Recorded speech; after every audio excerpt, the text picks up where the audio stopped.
Well, hello, everybody. How is it going? How's your Saturday been? Let's see here. Debbie Webb, Iron Rabbit, and of course, my Red Dragon lady, Welsh Lady Reads, and David Nelson, and anybody else who's out there watching. I don't know how many people are watching. Thank you all for being here. Yeah, so the suggestion came up the other night, and it sounded like a good idea, just for the heck of it, to do some Norse mythology. Now, here's the caveat to that. I'm going to try my best to pronounce these names the best that I can. We'll see how that goes. And of course, excuse me, whether you're Dane, Swedish, Norwegian, Icelandic, whatever, they'll have a lot of the same people, but may have different pronunciations. So you'll just have to bear with me, because that's the way it's going to be. So anyway, have we been having a good Saturday? Can you all hear me okay? I think so. It looks like it. But I never know. Ran into that problem the other night. Yeah, you can hear me? Okay. All right. So, if y'all have your drinks or your snacks or whatever else, then I figure we could probably just go ahead and jump in on this.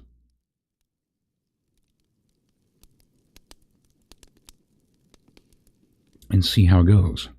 D. Robertson, how you doing? Yeah, and then don't forget, even if you're just watching and decide at some later point you want to subscribe or what have you, if you subscribe now, that'd be great. Otherwise, just make sure to hit that like button. It helps to get this out in the algorithm and get our views and watch times up. Also, that little heart thing, that interactive icon, I know that gets annoying and is in some people's way. I just have that on because that's a way to have another interaction. But if it's annoying, you can go up to that 3 dots up in the upper right-hand corner, and you can always turn it off and on or what have you if you want. Otherwise, as per usual, well, Iron Rabbit is here, so she'll kind of cover my 6, but I'm just going to be reading. I'm just here to entertain and have some fun. So y'all are pretty much on your own. So talk amongst yourselves, sit back, relax, and listen. Warm yourself by the fire. Have a seat or snuggle up in your favorite spot, and let me tell you some stories. Yeah, we'll do that. All right. So again, this is just a compilation of some short Nordic stories, mythology. This one was written around about 1900, 1901, what have you. So we'll see how the translations go. I haven't read through this whole thing, so.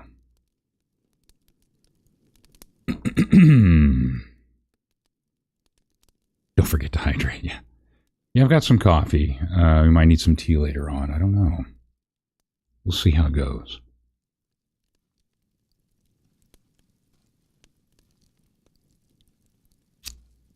Okay.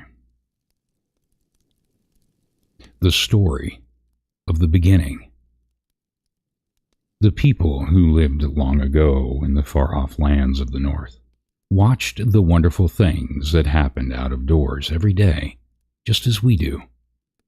But they did not know about the one loving God, who is the Father of all, who made them and the world, and rules it by his wise laws. So they thought there must be a great many unseen powers living in the clouds, or in the wind, in the storms, and the sunshine, and doing all those wonders that no man could. And so those northern people, who are our own forefathers, came to believe in many gods. One for the sun, another for thunder, another for flowers, and so on. In the long dark winters, when the bright sun had gone away from them, these Northmen had time to think many thoughts about the powers of frost and wind and storm, which they called giants. And they used to tell stories and sing songs about the short bright summer, the thawing out of the stream and lakes, and the coming of the birds and flowers. With great joy, the people saw the bright sun god Baldur come back to them in the spring, after the long darkness, and knew that they owed their lives to his friendly warmth and light. As we read the stories or myths told by those people long ago, we can see that they were meant to tell about the world around us. At first, the stories were told and sung from father to son, that is, from one generation to another. But later, when people learned how to write, these myths were written down and kept with great love and care.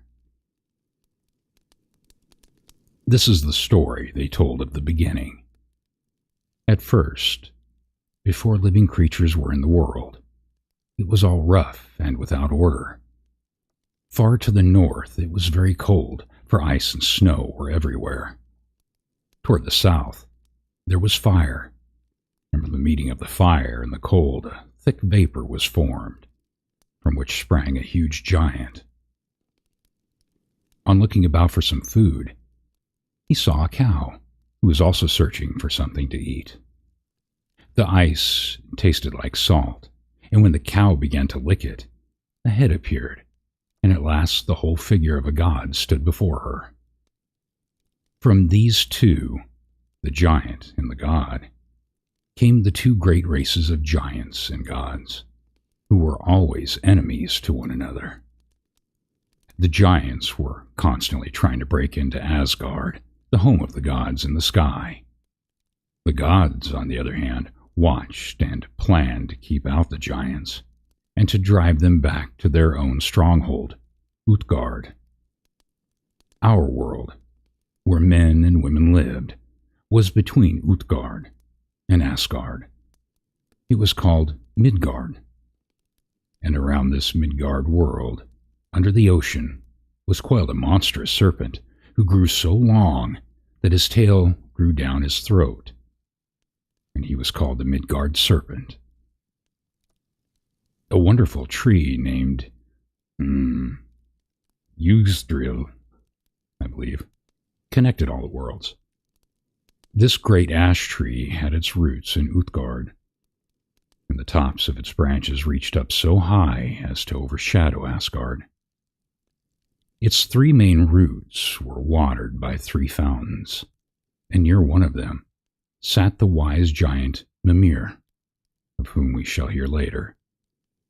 The Norns, three sisters, also lived at the root of Yggdrasil, and were careful to see that it was watered every day. A little gray squirrel was always running up and down the tree, jerking his tail and hurrying to tell the news to everyone along the way. He was so anxious to be the first one to carry the news that many times he brought trouble to himself and to others, because he was not always careful to tell the story just as he had heard it, and often everyone would have been happier if the squirrel had kept the story quite to himself.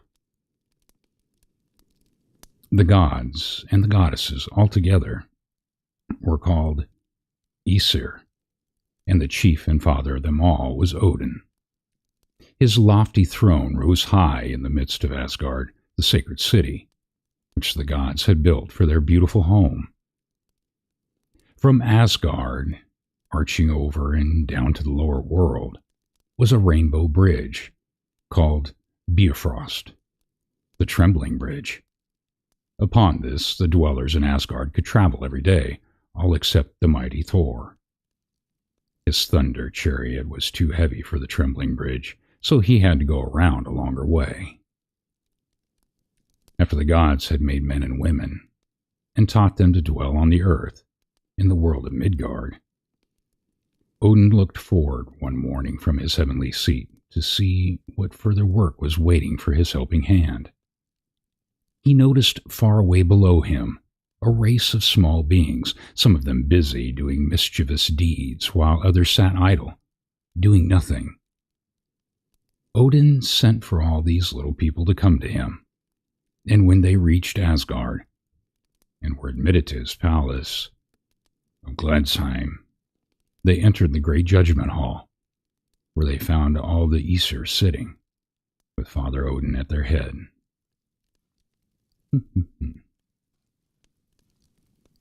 All right.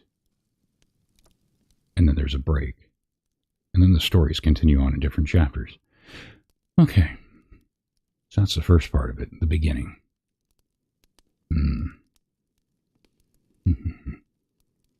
Well, shut up. Heidi, how you doing?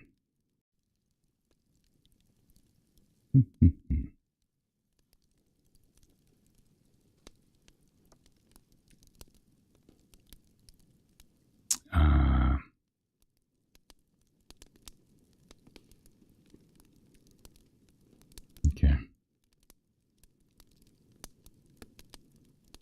Yeah, I know that's rough, Rabbit. Yeah. I know.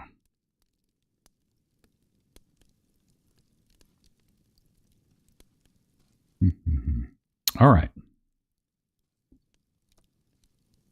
Well, you guys go ahead and continue to talk amongst yourselves, so I'll carry on. The next portion is called The Norns. The little people waited in a crowd near the door, wondering what was going to happen to them, while Hermod, the messenger of the gods, ran to his master to say that they had come. Then the Allfather spoke to the little dwarves about their evil deeds among men, and he told the naughtiest ones that they must go and live down underground, and look after the great furnace of fire in the middle of the earth, to keep it always burning. Some must get coal to feed the fire, and others still were to have charge of the gold and silver and precious stones under the rocks. Not one of these busy dwarves must ever appear during the day. Only by night might they venture to leave their tasks. And now, said Odin, turning to the idle ones, what have you been doing? We were doing nothing at all, so we could not have harmed anyone, and we pray you spare us, they cried. Do you not know that those who sit idle when they should be doing good deserve punishment too? Said Odin. I shall put you in charge of all these trees and flowers, and shall send one of the Aesir to teach you, so that you may be doing some good in the world. Then the little elves went to work among the flowers, and Frey, and bright gods of, and Frey, the bright god of summer and sunshine, was a kind master to them. He taught them how to open the folded buds in the sunshine, to fill the honey cups, and lead the bees along the flower passages to their food, to hatch the birds' eggs, and to teach the little ones their songs, and then each night to fetch the water for dewdrops to be hung on every leaf and blade of grass. When their work was finished, and the moon had risen, these busy elves and fairies enjoyed many a happy evening, dancing and frisking on the green by moonlight. And so, our world of Midgard was filled with busy work and play. Even now in our time, the people in the lands of the north and in Germany have many old sayings and stories that have come down to them from the days long ago. There is a beautiful white flower in the north, which is called Baldur's Brow, because it is so pure and bright, like the face of the dear sun god Baldur. And in some places, when the farmers gather in their harvest of grain, they leave a little bunch of it standing in the field for our father Odin's horse. We have some English names to remind us of those old tales of our forefathers. For we have Tuesday, named for Tyre, or Tiu, the brave god who gave his right hand to save his friends. Wednesday, or Woden's Day, named for Odin. Thursday, for Thor, the thunder god. And Friday, for either the goddess Frigga or Freya, or for Frey, the god of summer, who ruled the fairies.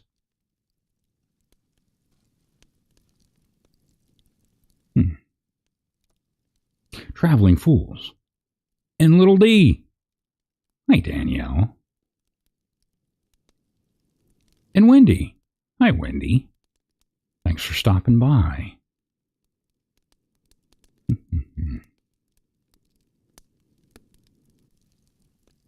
All right. Yeah.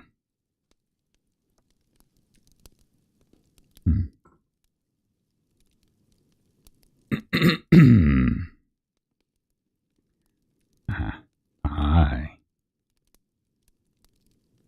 Yeah, thank you, Rabbit. Yeah, don't forget to like, subscribe, and share. Of course, the like always gives us a help with the algorithm. All right. Odin's reward. One night, when all was quiet in Asgard and the Aesir had gone to rest, Odin, the Allfather, sat awake on his high throne, troubled with many thoughts. At his feet crouched his two faithful wolves, and upon his shoulders perched the two ravens of thought and memory, who flew far beyond every day through the 9 worlds as Odin's messengers. The Allfather had need of great wisdom in ruling the worlds. After thinking a long time on the matters which needed his care, he suddenly started up and went forth with long strides from his palace of Galdsheim into the night, or Gladsheim. He soon returned leading his beautiful 8-footed steed, Sleipnir, and it was plain that Odin was going on a journey. He quickly mounted Sleipnir and rode swiftly away towards Bifrost, the rainbow bridge which reached from Asgard, the city of the gods, down through the air to the lower worlds. When Sleipnir stepped upon the bridge, it trembled and seemed hardly strong enough to bear the horse and his rider. But they had no fear of its giving away, and Sleipnir galloped swiftly onward. Soon, Odin saw Heimdall, the watchman of the bridge, riding toward him on a fine horse, with a golden mane that reflected light upon the noble face of his rider. "You must be bound on some important errand, Father Odin, to be riding forth from Asgard so late," said Heimdall. "It is indeed a most important errand, and I must hasten on," replied Odin. "It is well for us that we have such a faithful guardian of the trembling bridge. If it were not for you, Heimdall, our enemies might long ago have taken Asgard by storm. You are so watchful. You can hear the grass grow in the fields, and the wool gather on the backs of the sheep, and you need less sleep than a bird. I myself stand in great need of wisdom in order to take care of such faithful servants and to drive back such wicked enemies." Excuse me. They hurried over the bridge until they came to Heimdall's far shining castle at the farthest end of it. This was a lofty tower which was placed so as to guard the bridge, and it sent forth into the land of the giant enemies such a powerful clear light that Heimdall could see, even in the darkest night, anyone who came toward the bridge.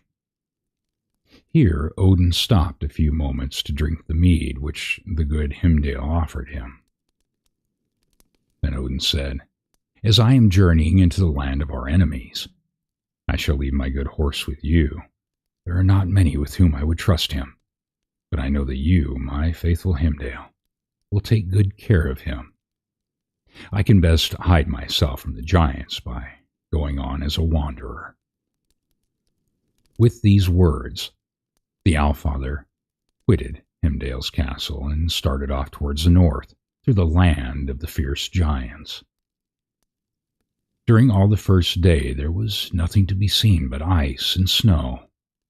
Several times Odin was nearly crushed as the frost giants hurled huge blocks of ice after him. The second day, he came to mountains and broad rivers. Often, when he had just crossed over a stream, the mountain giants would come after him to the other bank, and when they found that Odin had escaped them, they would send forth such a fierce yell that the echoes sounded from hill to hill.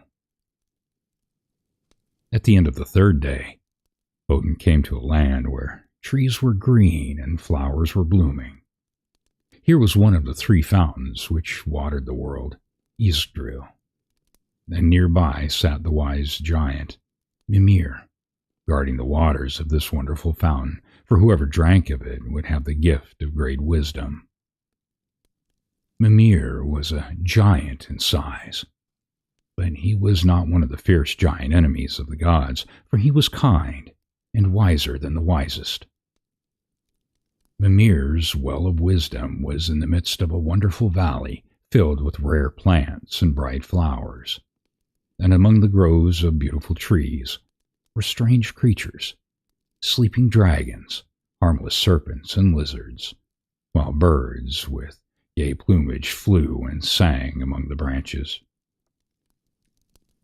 Over all this quiet valley shone a lovely soft light, different from sunlight, and in the center grew one of the roots of the great world tree.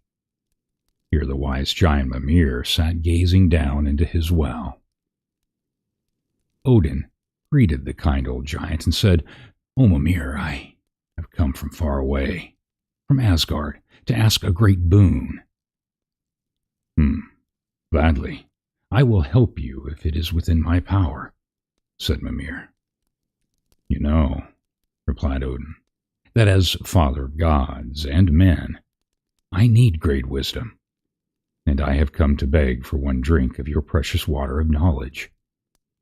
Trouble threatens us, even from one of the Aesir, for Loki, the fire god, has lately been visiting the giants, and I fear that he has been learning evil ways from them. The frost giants and the storm giants are always at work, trying to overthrow both gods and men.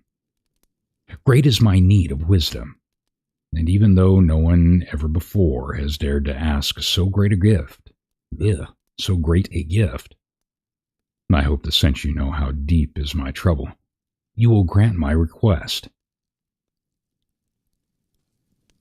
Mimir sat silently, thinking for several moments, and then said, "You ask a great thing indeed, O Father Odin. You are ready to pay the price for which I must demand?" "Yes," said Odin cheerfully. "I will give you all the gold and silver of Asgard, and all the jeweled shields and swords of the Aesir. More than all, I will give up my 8-footed horse, Sleipnir. That is needed to win the reward."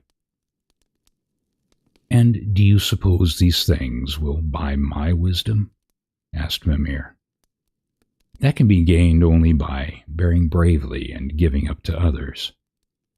Are you willing to give me part of yourself? Will you give up one of your own eyes?" At this, Odin looked very sad, but after a few moments of deep thought, he looked up with a bright smile and answered, "Yes, I will even give you one of my eyes, and I will suffer whatever else is asked in order to gain the wisdom that I need." We cannot know all that Odin bravely suffered in that strange bright valley before he was rewarded with a drink from the wonderful fountain. But we may be quite sure that never once was the God Allfather sorry for anything that he had given up, or any suffering he had borne for the sake of others.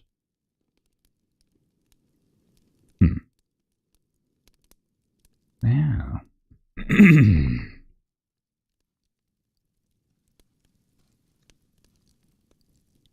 Yeah.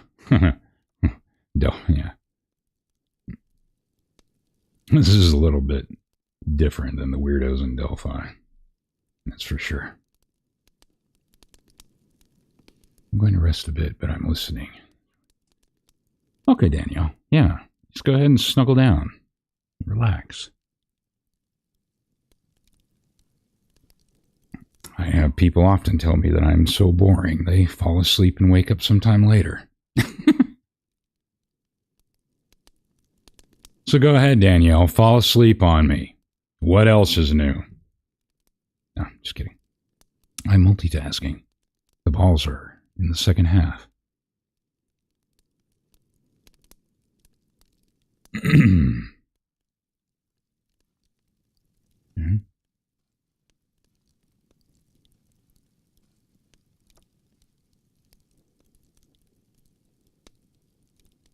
Yeah.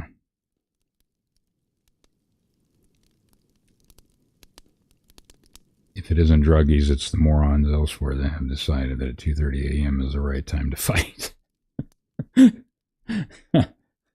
Right? Isn't that just the way?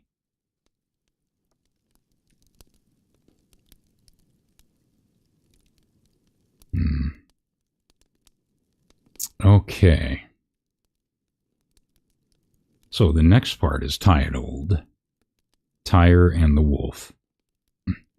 Oh, hi, audio coffee, by the way. Sorry.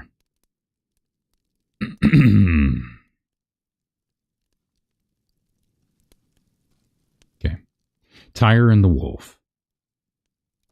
Odin, the Allfather, sat one day on his high air throne and, looking around him far and wide, saw three fierce monsters. They were the children of the mischievous fire god Loki, and Odin began to feel anxious, for they had grown so fast and were getting so strong that he feared they might do harm to the sacred city of Asgard. The wise father knew Loki had given strength to these dreadful creatures, and he saw that all this danger had come upon the Aesir from Loki's wickedness. One of these monsters was a huge serpent that Odin sent down into the ocean, where he grew so fast that his body was coiled around the whole world, and his tail grew into his mouth. He was called the Midgard Serpent. Excuse me. The second monster was sent to Niflheim, the home of darkness, and shut up there. The third, a fierce wolf named Fenrir, was brought to Asgard, where Odin hoped he might be tamed by living among the Aesir, and seeing their good deeds, and hearing their kind words, but he grew more and more fierce, until only one of all the gods dared defeat him. This was the brave god Tyr. He was a war god like Thor, and is sometimes called the sword god. Tyr was loved by all because he was so true and faithful. Each day the dreadful wolf grew larger and stronger, till all at once, before the Aesir thought about it, he became a very dangerous beast.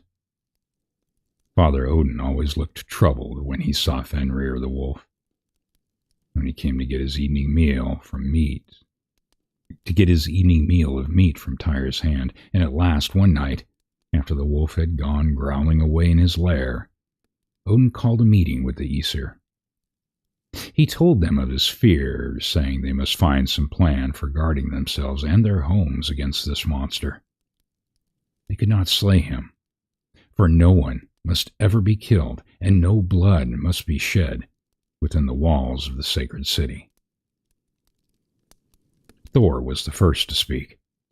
"Do not fear, Father Odin, for by tomorrow night we shall have Fenrir so safely bound that he cannot do us any harm. I will make mighty chains with the help of my hammer, Mjolnir, and with it we will bind him fast." I think that's how it is. Wait a minute, hold on just a second. Let me look at something here.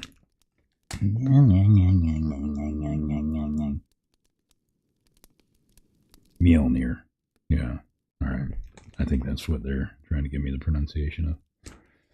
Mjolnir.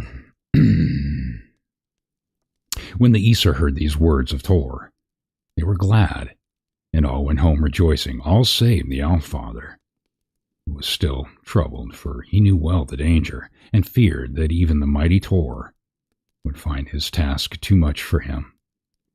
But Tor seized his hammer and strode off to his forge.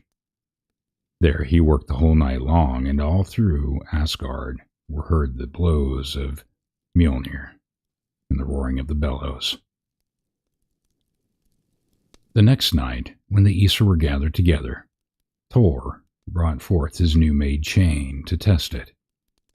In came Fenrir, the wolf, and everyone was surprised to see how willingly he let himself be bound with the chains.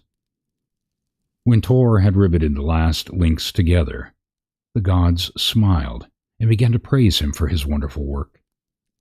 But all at once, the wolf gave one bound forward and broke the great chain, and walked off to his lair as if nothing had happened. Thor was much disappointed. Still, he did not lose courage. He said to the Aesir that he would make another chain yet stronger. Again, he set to work, and for 3 nights and 3 days the great Thor worked at his forge without resting. While he worked, his friends did not forget him. They came and looked on while he was busy, and they watched the mighty hammer falling with quick blows upon the metal. They talked to Thor, or sang noble songs to cheer him. Sometimes they brought him food and drink. One visitor, who was no friend, Fierce Fenrir, the wolf, sometimes put his nose in at the door for a moment and watched Thor at work. Then he went away, and Thor heard a strange sound like a wicked laugh. At last, the chain was finished, and Thor dragged it to the place of the meeting. It was so heavy that even the mighty Thor could hardly lift it or drag it as far as to Odin's palace of Gladsheim. This time, Fenrir was not so willing to be bound, but the gods coaxed him and talked of his great strength, and told him they were sure he would easily break this chain also. After a while, he agreed to let them put it around his neck. This time, Thor was sure the chain would hold firm, for never before had such a strong one been made. But soon, with a great shake and a fierce bound, the wolf broke away and went off into his lair, snarling and showing his wicked teeth, while the broken chain lay on the ground. Sadly, the Aesir came together that night in Odin's palace, and this time Thor was not the first to speak. He sat apart with silence. Others. First spoke Frey, the god of summer and king of the fairies. "Hearken to me, O Lord of Asgard," he said. "I have not won a brave name in battle like—" What? Okay. "I have not won a brave name in battle like the noble Tyr, neither have I done such mighty deeds as the great Thor and others of our heroes. Instead of fighting giants and monsters, I have spent most of my life in the woods, among the flowers, listening for hours to the birds. Many things have I watched, some perhaps that my brothers thought too small to be worthy of notice. I have learned many lessons, and the greatest of all them is this, and is to know how much power there is in little things, and to see how often the work done quietly and hidden from the eyes of men is the finest and most wonderful. Since we cannot make a chain strong enough to bind Fenrir, let us go to the little dwarves who work in silence and in darkness, and ask them to make a chain." The Allfather's troubled face grew brighter as he heard Frey speak, and bade him send a messenger quickly to the dwarves to order a chain made as soon as possible. So, wait a minute. punctuation here. Okay.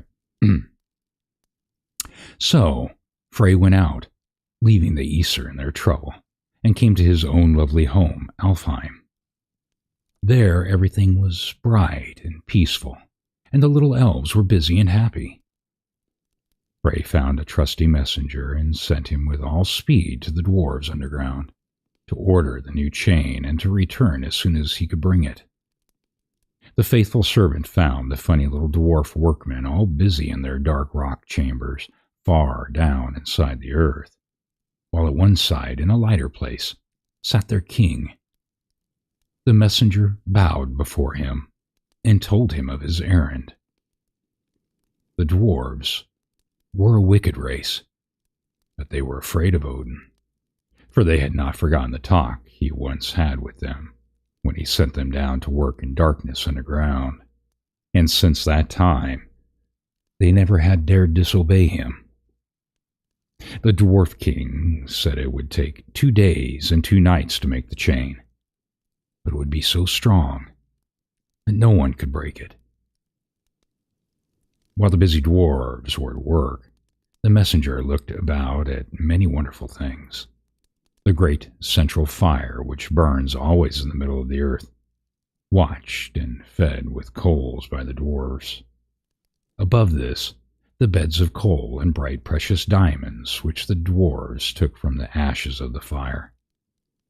In another place, he watched them putting gold and silver, tin, and copper into the cracks in the rocks, and he drank of the pure underground water, which gives the Midgard people fresh springs.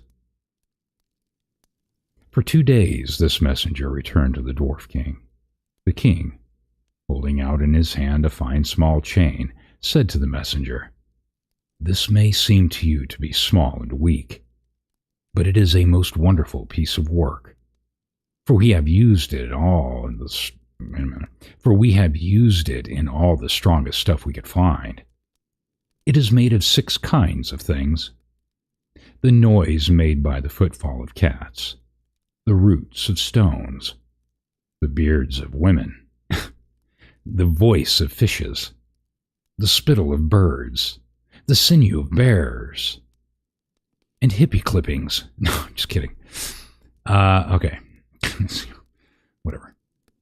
"This chain can never be broken, and if you can once put it on Fenrir, you will never be able to throw it off." Odin's messenger was glad to hear this, so he thanked the dwarf king, and promising him a large reward, he went on his way back to Asgard, where the Aesir were longing for his return, and were all rejoiced to see him with the magic chain. Now, Father Odin, yeah, hippie clipping. I'm just seeing if you're paying attention to me. Or if, like Danielle, you've just fallen asleep yet again.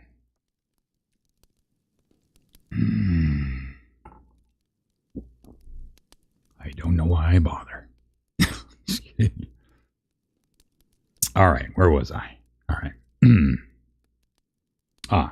Now, Father Odin feared that Fenrir would not let them bind him a 3rd time, so he proposed that they should take a holiday and go out to a beautiful lake to the north of Asgard, where they would have games and trials of strength. The other gods were pleased with the plan, and all set out in Frey's wonderful ship, which was large enough to hold all the Aesir with their horses, and yet could be folded up small enough to go into one's pocket. They landed on a lovely island in the lake, and after the races and games were over, Frey brought out the little chain and asked them all to try to break it. Tor and Tyr tried in vain. Then Tor said, "I do not believe anyone but Fenrir can break it." Now, the wolf did not want to be bound again, but he was very proud of his strength, and for fear of being called a coward, said at last that he would let them do it, if he might hold the right hand of one of the Aesir in his mouth while they bound him, as a sign that the gods did not mean to play any tricks. When the gods heard this, They looked at each other, and all but one of them drew back. Only the brave, good Tyre, stepping forward, quietly put his mouth into Fenrir. Wait a minute, what? Quietly put his hand into Fenrir's mouth. They started making out. Let's see, where am I now? See, I don't need you guys. I just rail myself. The other gods then put the chain around the beast and fastened it to a great rock. The fierce creature gave a leap to free himself, but the more he struggled, the tighter the chain grew. The Aesir gathered about him in joy to see this, but their hearts were filled with sorrow when they saw that their noble Tyre had lost his right hand. The dreadful wolf had shut his teeth together in his rage when he found that he could not be freed. Thus the brave Tyre dared to risk danger for the sake of saving others, and gave up even his right hand to gain peace and happiness for Asgard.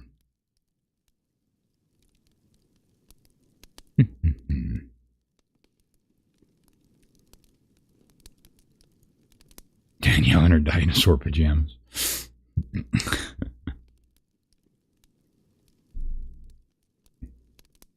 I'm still here lurking as I multi. That's okay. I do that all the time. Whether we're watching trials or whatever we're doing, half the time I'm don't even pay attention to chat unless I'm saying something stupid again.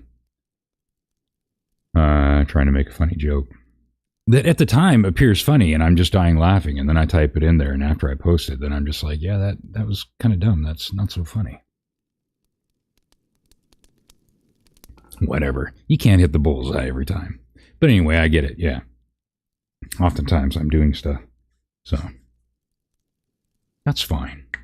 That's what this is all about. Snuggle down, close your eyes, start to go to sleep. I don't care. That's fine. Join Danielle in Dreamland.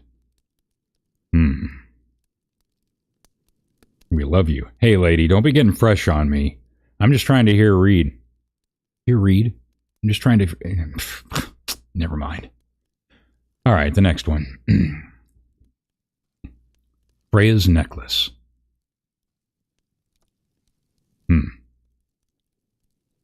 What kind of necklace? All right, no, we're not going to go down that road. Freya's necklace. Yes, I really must have some flowers to wear to the feast tonight, said Freya to her husband, Odor. Freya was the goddess of love and beauty. She was the most beautiful of all the Aesir, and everyone loved to look at her charming little face and to hear her sweet words. I think you look quite beautiful enough as you are without flowers, Odor replied. But Freya was not satisfied. She thought she would go and find her brother, Frey, the god of summer, for he would give her a garland of flowers. Excuse me. So, she wandered forth from Asgard on her way to Frey's bright home in Alfheim, where he lived among his happy, busy little elves. As Freya walked along, she was thinking of the feast that was going to be given that night in Asgard, and knowing that all the gods and goddesses would be there, and she wished to look her very best. On and on she wandered, not thinking how far she was getting away from home. Finally, the light began to grow fainter and fainter, and Freya found herself in a strange place. The sunlight had faded away, but there was still a little light that came from lanterns carried by funny little dwarves who were busily working. Some were digging gold and gems. Others were cleaning off the dirt from the precious stones and polishing them to make them bright, while four little fellows were seated in one corner, putting the sparkling stones together into a wonderful necklace. What can that beautiful thing be? Thought Freya. If only I had that, it would surely make me look more beautiful than anyone else at the feast tonight. The more she thought about it, the more she longed to get it. "Oh, I really must have it," she said to herself. And with these words, she stepped nearer to the four little men. "For what price will you sell me your necklace?" she asked. The dwarves looked up from their work, and when they saw Freya's lovely face and heard her sweet voice, said, "Oh, if you only look kindly upon us and be our friend, you may have the necklace." Long break in between, hold on. Okay. Then a mocking laugh echoed again and again through the dark cavern, seeming to say, "How foolish you are to wish for these bright diamonds. They will not make you happy." But Freya snatched the necklace and ran out of the cavern. It did not please her to hear the teasing laugh of the dwarves, and she wanted to get away from them as soon as possible. At last, she was once more out in the open air. She tried to be free and happy again, but a strange feeling of dread came over her, as if something were going to happen. Soon she came to a still pool of water, and, putting on the necklace, she bent over to look at her picture in the clear water. How beautiful the diamonds were, and how they sparkled in the sunshine. She must hasten home to show them to Odor. The fair goddess soon reached Asgard, and hurried to the palace to find her husband, but Odor was not there. Over and over again she searched through all the rooms in vain, but he had gone, and although Freya had her beautiful necklace, she cared little for it without her dear husband. Soon it was time to go to the feast, but Freya would not go without Odor. She sat down and wept bitter tears. She felt no joy now for having the necklace, and no sorrow, because she could not. What? And no sorrow. Oh, sometimes these translations. Feel no joy. I think, okay. Yeah, you gotta do some corrections on the fly here.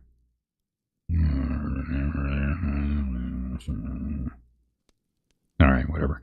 She sat down and wept bitter tears. She felt no joy now for having the necklace, and now sorrow because she could not feast with the Aesir. If only Odor would come back, all would be well again. "I will go to the end of the world to find him," said Freya, and she began to make ready for her journey.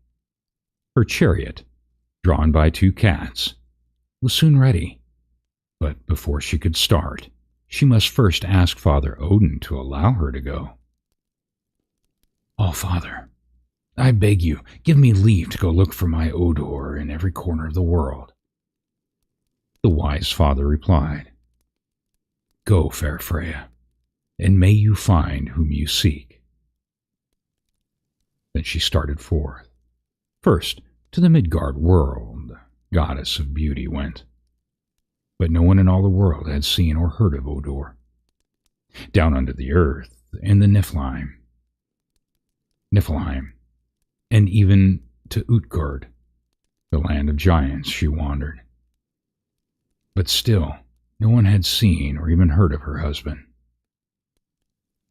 Poor Freya wept many tears, and wherever the teardrops fell and sank into the ground, they turned into glistening gold. At last, the sad goddess returned to her own palace alone. She still wore the wonderful necklace, which was called Brisingamen? What? Okay. Brisingamen, I guess. One night, when the hour was late, all the Aesir were asleep, except the ever-watchful Heimdall, who heard footsteps like those of a cat near Freya's palace. He listened and thought, "That is surely someone bent on mischief. I must follow him." When Heimdall reached the palace, He found it was Loki, changed into another form, creeping softly about.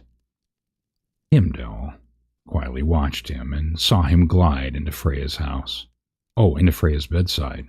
Ooh, where the fair goddess lay asleep, wearing her beautiful necklace. Loki's a dirty boy.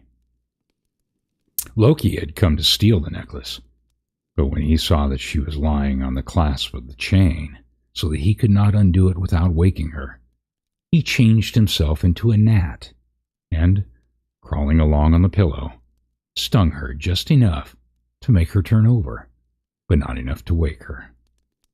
Then he unclasped the chain and ran off with it as fast as he could. But Himdall was not going to let the thief get away. As soon as Loki found that he was followed, he took to his other form, a little flame of fire. Himdall then took his other shape and became a shower of rain to put the fire out. But Loki, quick and watchful, changed himself into a bear to catch the rain. Then Himdall too became a bear, and a fierce fight began. At last, the rain god conquered and forced wicked Loki to give back the necklace to Freya. The whole land seemed to feel sorry for poor lonely Freya. The leaves fell from the trees, the bright flowers faded, and the singing birds flew away. Once more the fair goddess went forth from Asgard to seek Odur. Away, way away into the far-off sunny south she wandered, and there, where the myrtle trees and the oranges grow, at last she found her long-lost husband. Then, hand in hand, the two turned northward again to their home, and so happy were they together that they spread joy and happiness around them as they passed along. Everywhere the ice and snow thawed before them. Green grass and sweet flowers sprang up at their footsteps.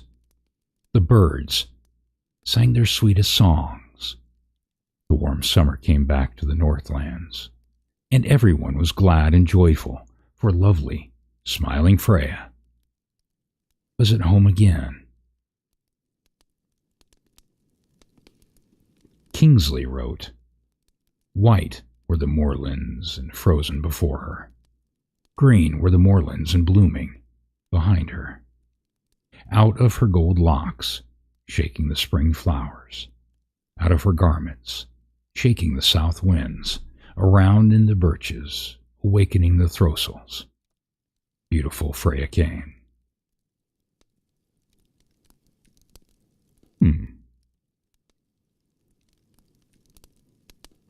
And I can't remember if Kingsley was just an author or a poet. I know there's one in here from, was it? I forget now. Was it Thoreau? No, I don't know. Anyway, we'll get to it. All right. What else is going on? Stacy Schmidt. Thank you for being here.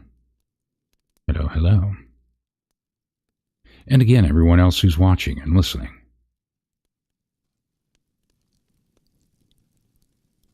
Thank you all for being here. Did I miss anything? Probably not. Nothing that includes me. I'm just your dancing monkey. Talk amongst yourselves. Don't mind me. Just kidding. Let's see. All right.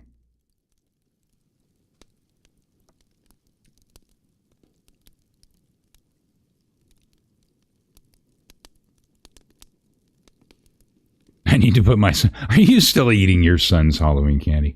Good Lord, is that poor boy going to have anything left?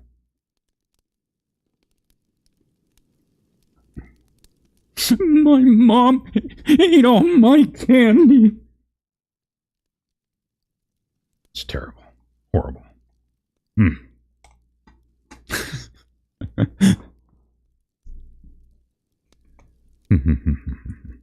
You know what? I'm going to talk amongst yourselves. Go take a bio break. Go do something. Stretch your legs. Or fall asleep if you wish. I'll be back in a couple minutes. And then we'll continue on with this. And I'll just leave the fireplace up. There's something that I need to change in my hoo-ha, in my break one. Apparently there's some issue with it. So I'll just leave the fireplace up. So, yeah, we'll do a little intermission here, and then we'll continue on with the Hammer of Thor. Thor, the mighty warrior. Yeah. I'm sure the baker and or Nick Starro are probably in tears at my pronunciations. That's all right. I don't care. It keeps them on their toes. All right. I'll be back in a minute.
Okay. Let's see here.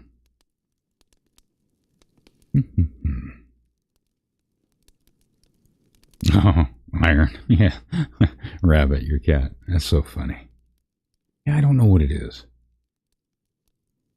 That's pretty funny, though. Well, I'm glad that your cat enjoys me.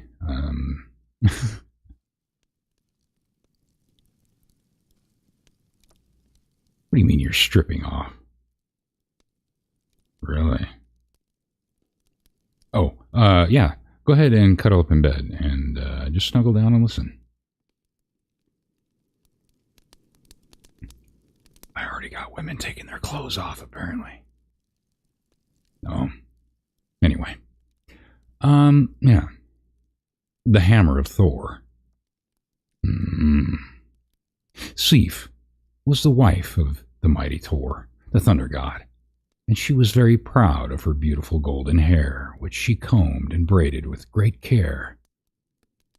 One morning, when she awoke, she was filled with grief and dismay to find that her lovely hair had been cut off in the night, while she slept. Her husband happened to be away that day, but when he came back home late at night, Sif was careful to keep out of his sight. She felt so ashamed of her shorn head. Thor, however, soon called for Sif, and when he saw what had been done to her, he was very angry. Now, Thor had a quick temper. Everyone feared his fierce anger. "Who could have done this wicked deed?" thought he. "There is only one among all the Aesir who I could think of for doing such a thing." Thor lost no time in finding Loki, and the mischief god had to admit that he was the guilty one. But he begged Thor to give him just a few days, and he promised to get something for Sif that would make her look more beautiful than ever. So, Thor decided to give him a chance and to try, and commanded him to give back to Sif her golden hair. Now, Loki knew a place where some wonderful workmen lived, so he went off as fast as he could to the Niflheim, the home of the dwarves under the earth, and asked one of them to make quickly some golden hair for Sif. Besides this, he asked for 2 gifts to carry to the gods Odin and Frey, so they might be on his side if Thor should bring his complaint before the Aesir. Loki did not have to wait long before the dwarves brought him a quantity of beautiful hair, spun from the finest golden thread. It had the wonderful power of growing just like real hair, and as it touched anyone's hand... Wait a minute, hold on, I got lost there. It had the wonderful power of growing just like real hair as soon as it touched anyone's head. Besides this, there was a spear for Odin, which never missed its aim, no matter how far it was thrown.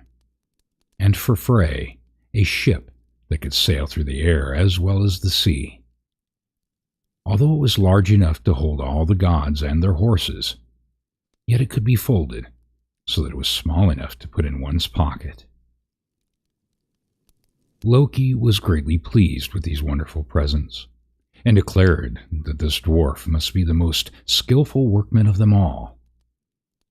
Now it happened that another dwarf, named Brock, heard him say this, and he told Loki that he was sure he and his brother could make more wonderful things than these. Loki did not believe that this could be done, but he told Brock to try his skill. The Aesir should judge between them, and the one who should fail in the trial must lose his head. Then Brock called his brother Sindri, and they set to work at once. They first built a great fire, and Sindri threw into it a lump of gold. Then he told Brock to blow the bellows while he went out, and be sure to not stop blowing the bellows until he should come back.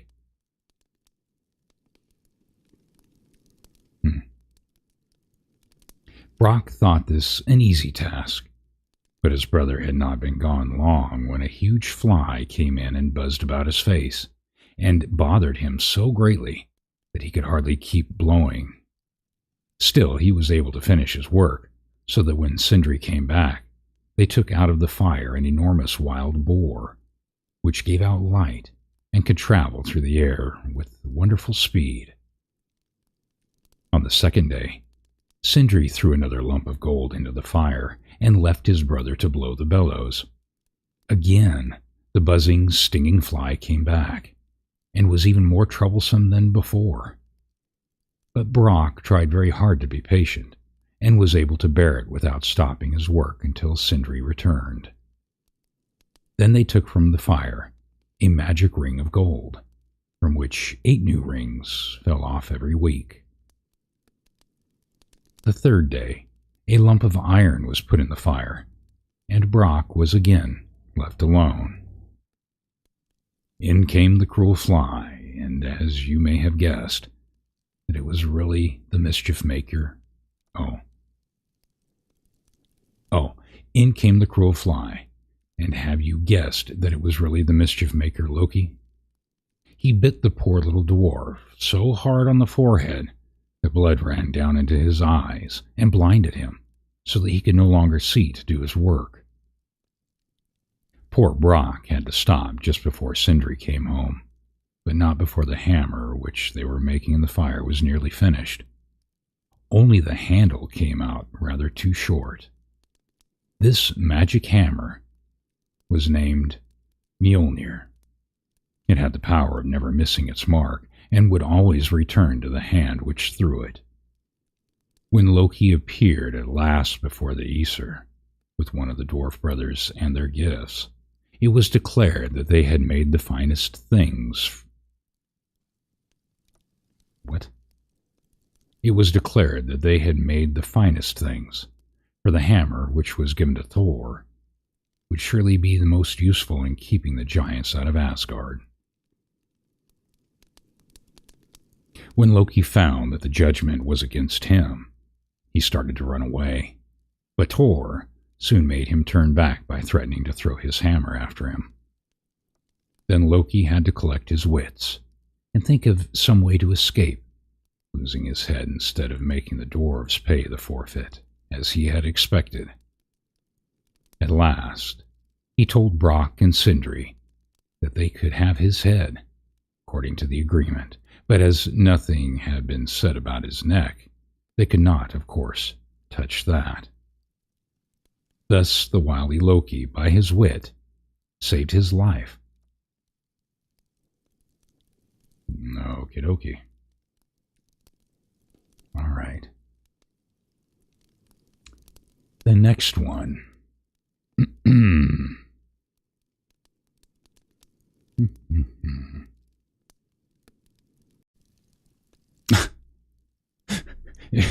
You were stalked by a bumblebee for 3 days straight. Wow. What did you do to piss off a bumblebee that made it stalk you for 3 days? That is a very determined bumblebee.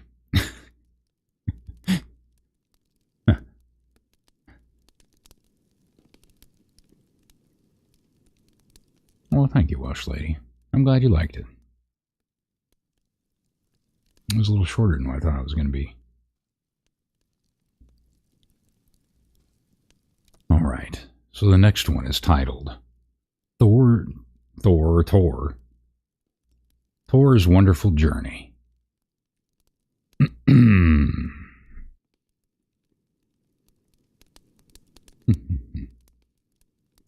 One morning, Thor asked Loki, the fire god, if he would like to go forth with him to Utgard, the stronghold of the giants, where he was going to try with his mighty hammer to conquer those fierce enemies of Asgard.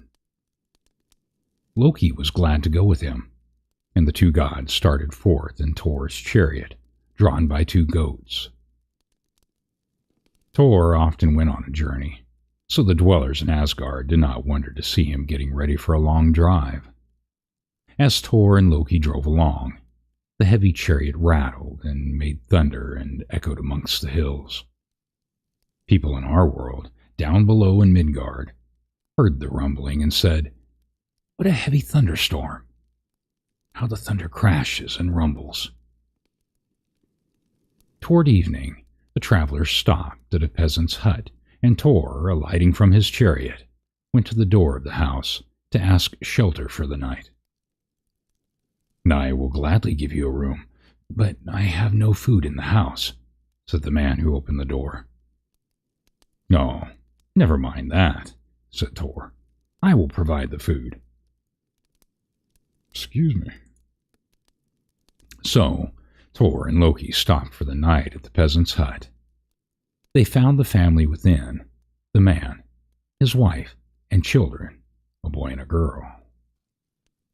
All looked on in great surprise to see Thor kill his 2 goats and cook them for the evening meal. Eat all you wish of the meat, said Tor, but be careful not to break any of the bones. Throw them all into the 2 skins which I have spread upon the floor. Now, the boy, whose name was... Oh, good Lord. Hold on. Butcher another name here. Oh. Well, they didn't give me the spelling out of that one. All right. Should we just call him Timmy? His name was Thialf. I think it's Thialf. I have no idea. Whose name was Thialf. Wondered why Tor should say this. And as he happened to have a piece of the leg bone, he thought there could be no harm in breaking it open to get out the soft marrow to eat. Tor was just then talking to Loki and did not notice what had been done. But the next morning, the boy learned a lesson that he never forgot. When Tor was ready to start off again the next day, he held his magic hammer over the skins in which lay the bones. All at once the goats became whole again and stood there, just the same as before, except that one of them limped with his hind leg. Then the young Thialf knew why Tor had told him not to break the bones. At first, when he saw Tor's angry face and how he grasped his hammer, the boy was frightened and wanted to run away. But soon he remembered it would be cowardly to do that, so he went to Tor and asked for his forgiveness. Now the mighty thunder god, though often angry, was always just and kind. After scolding the boy as he deserved, he freely forgave him and said that he and his sister might go along with Loki and himself on their journey. The 4 started off after saying goodbye to the peasant and his wife, leaving in their charge the chariot and goats, for it seemed best to finish the journey on foot. At nightfall, they entered a thick forest, through which they wandered on for miles, when all at once they came upon a house, and a strange-looking house it was. The wide front door opened into a big room. At the left was a small room, and just opposite the front door were 4 long, narrow rooms. The travelers wondered... Wait a minute.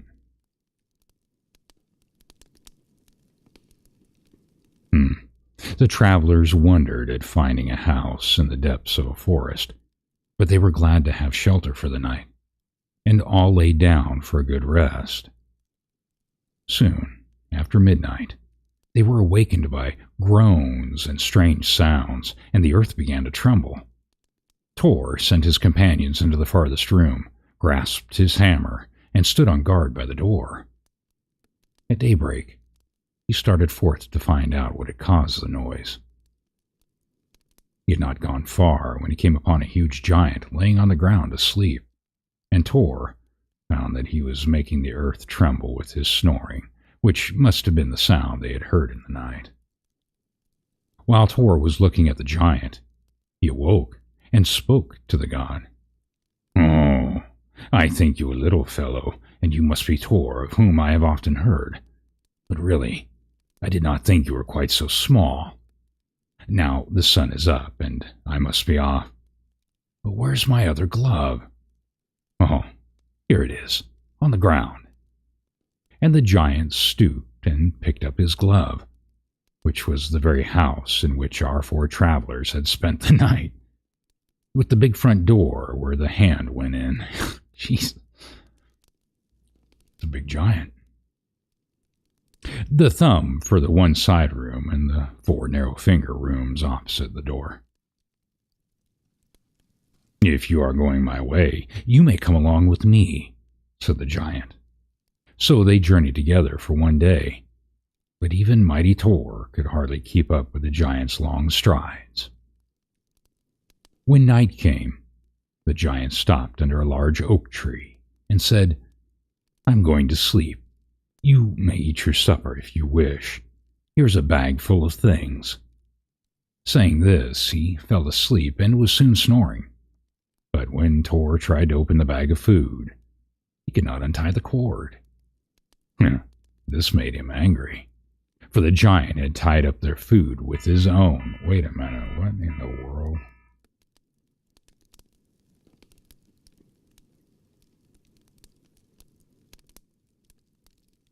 Hold on just a second.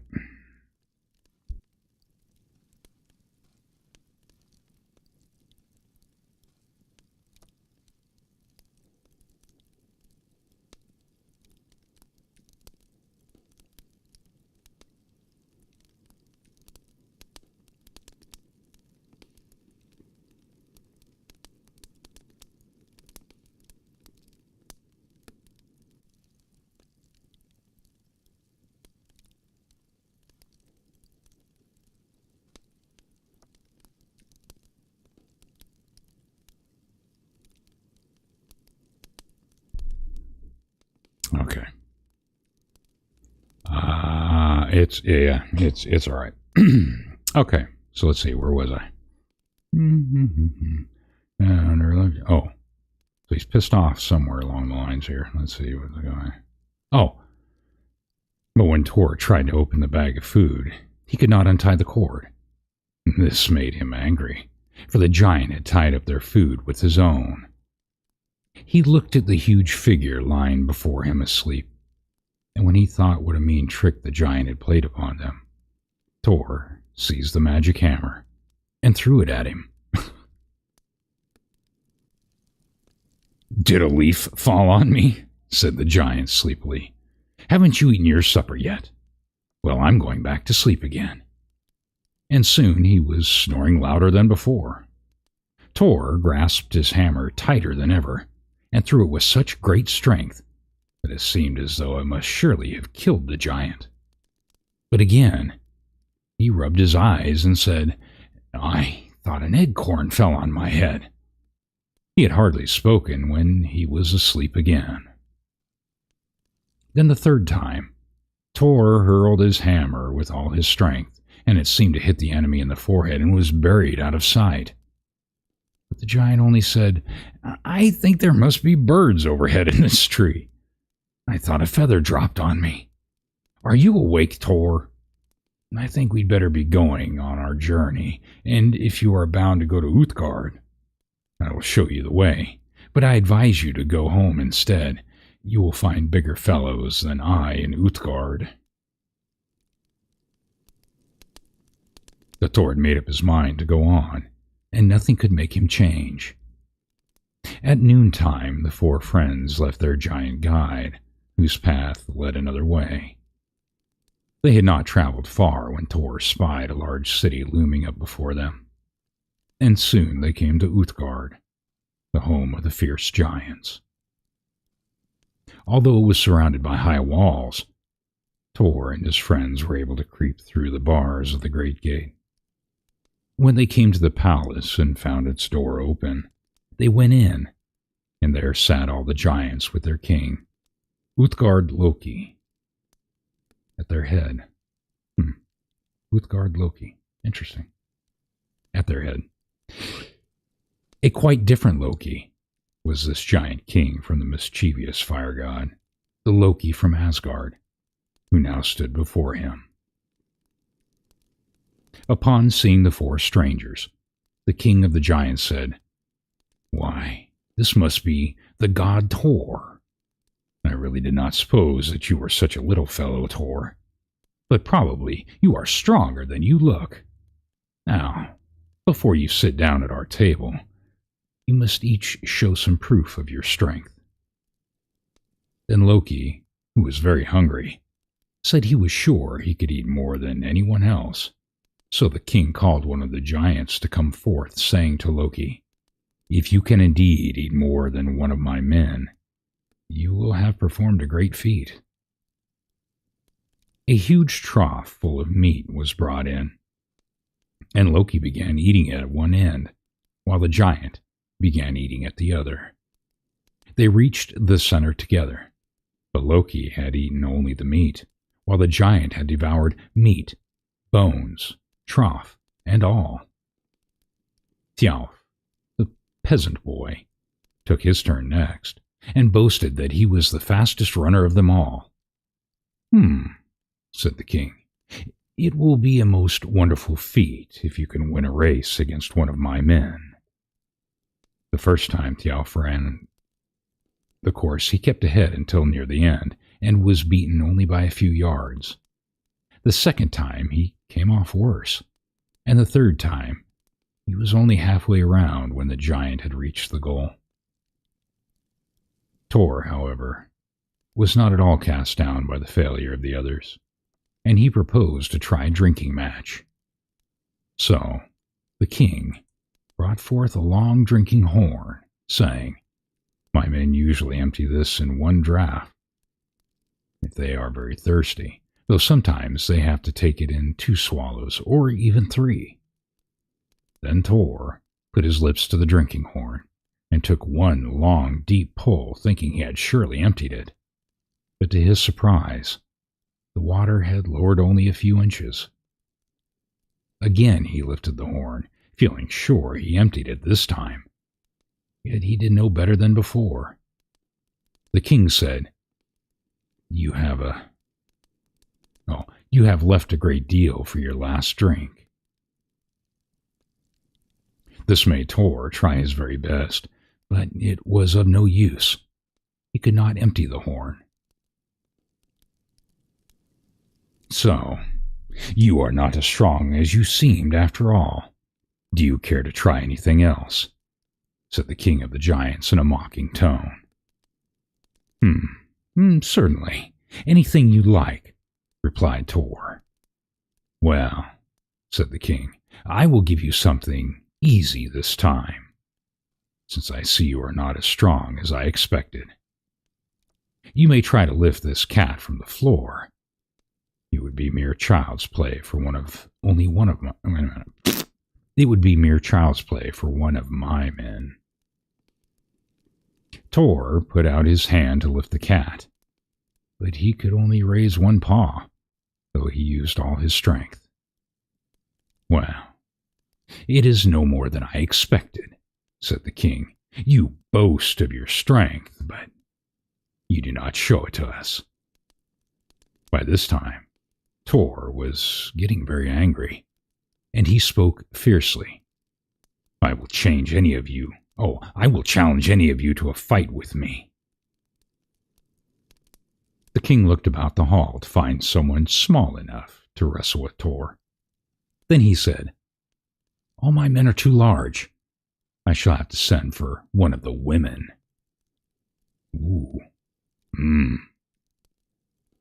Soon a bent old woman came hobbling in. Jesus. And Tor thought it might be nothing to overcome her. But the longer they wrestled, the stronger the old woman became, and at last, when it was plain that she was going to win, and Tor had been thrown down upon the floor, the king called them to stop. Tor and his friends were then invited to sit down at the feast, and the next morning, after a good breakfast, they started on their journey homeward. Utgard Loki, the giant king, went with them to the city gate, and when he was about to leave them, said, "Do you find it as easy as you expected to overthrow the giants?"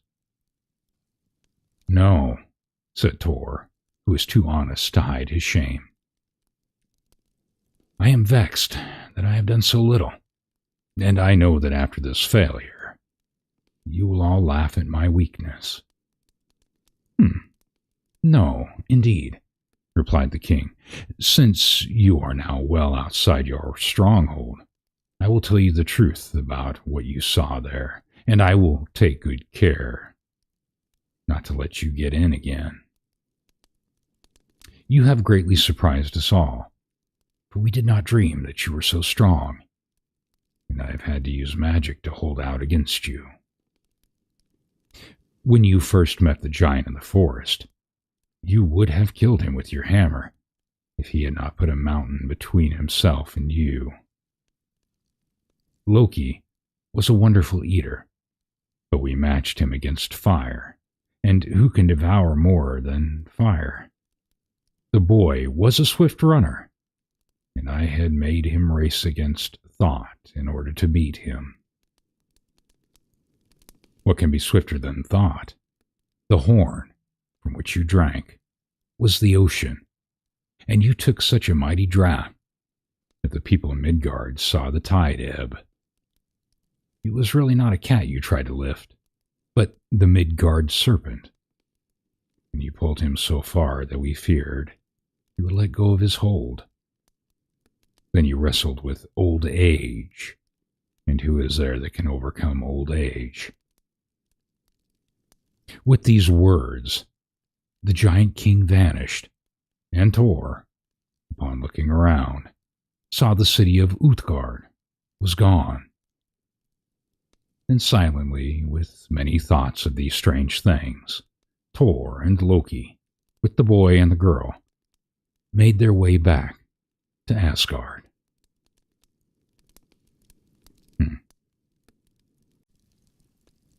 Very well. That's the end of that one.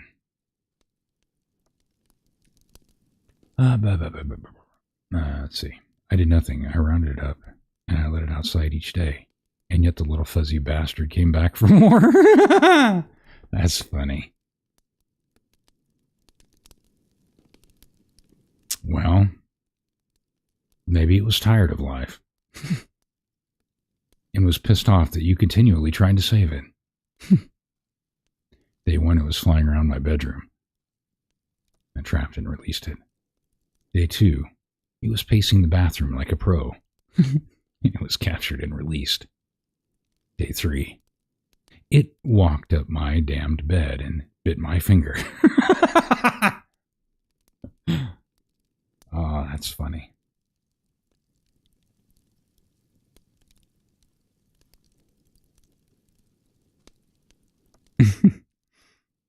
That's funny.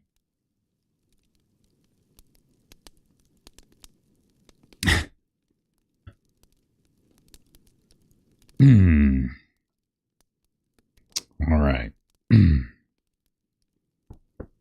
Okay.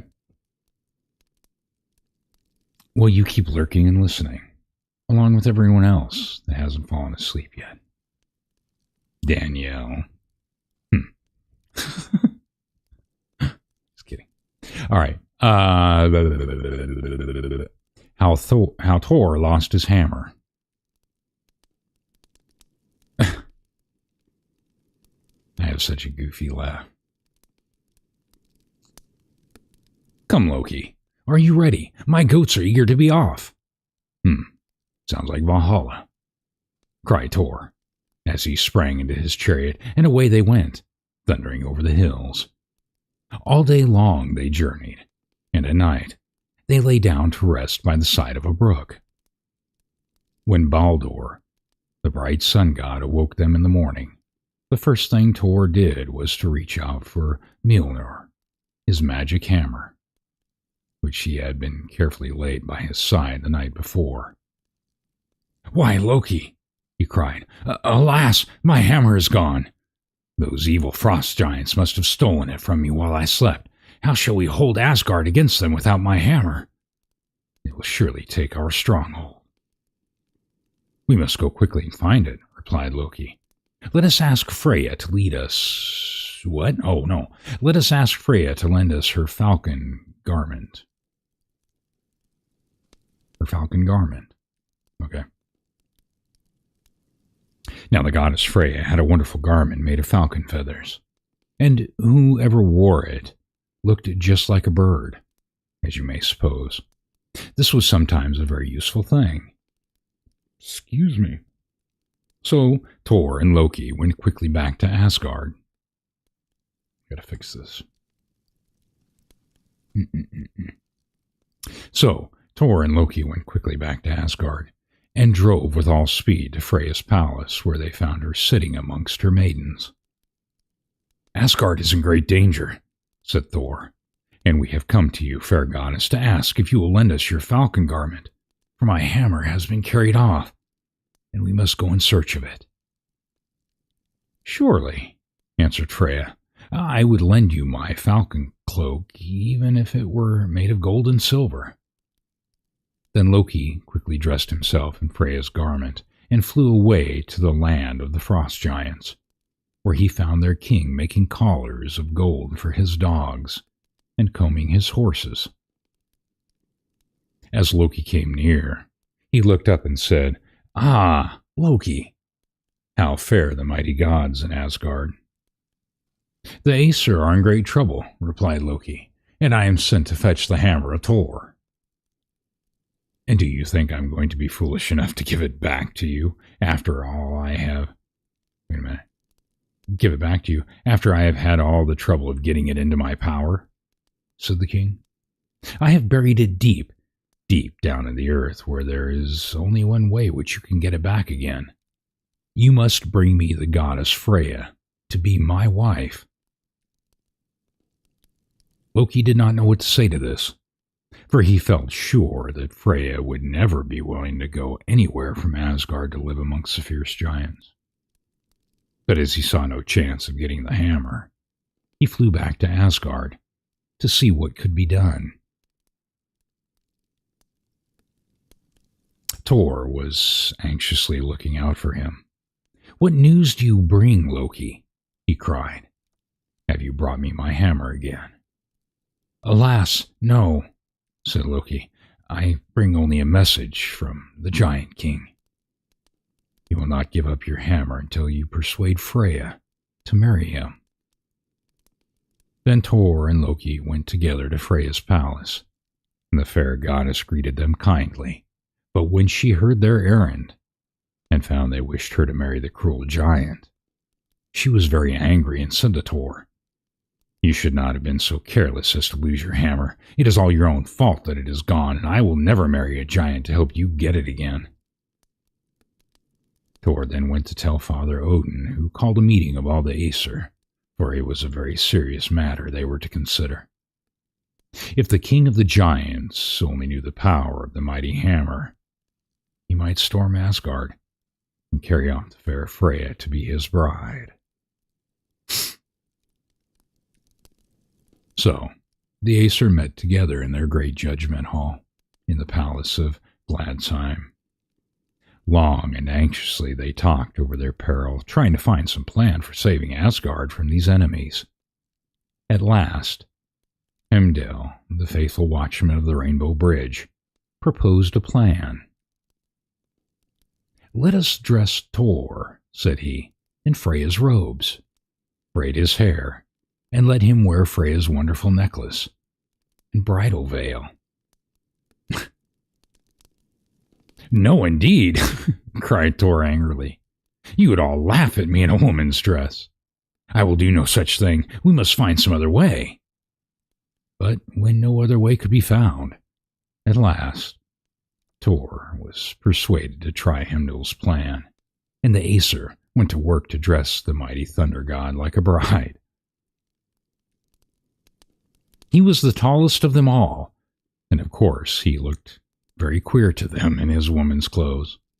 But he would be small enough to... Wait a minute. But he would be small enough beside a giant. They dressed Loki to look like the bride's waiting maid, and the two set off for Uthgard, the stronghold of the giants.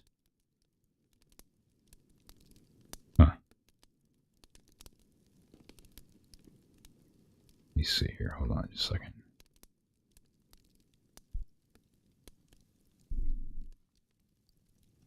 Yeah. Okay.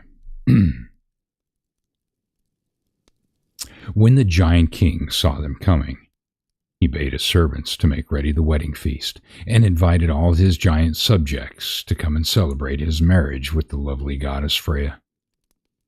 So the wedding party sat down to the feast, and Thor, who was always a good eater, ate 1 ox and 8 salmon, and drank 3 casks of mead.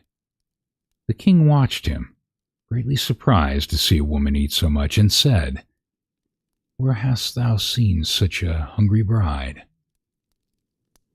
But the watchful Loki who stood nearby, as the bride's waiting maid, whispered in the king's ear, 8 nights has Freya fasted, and would take no food. So anxious was she to be your bride.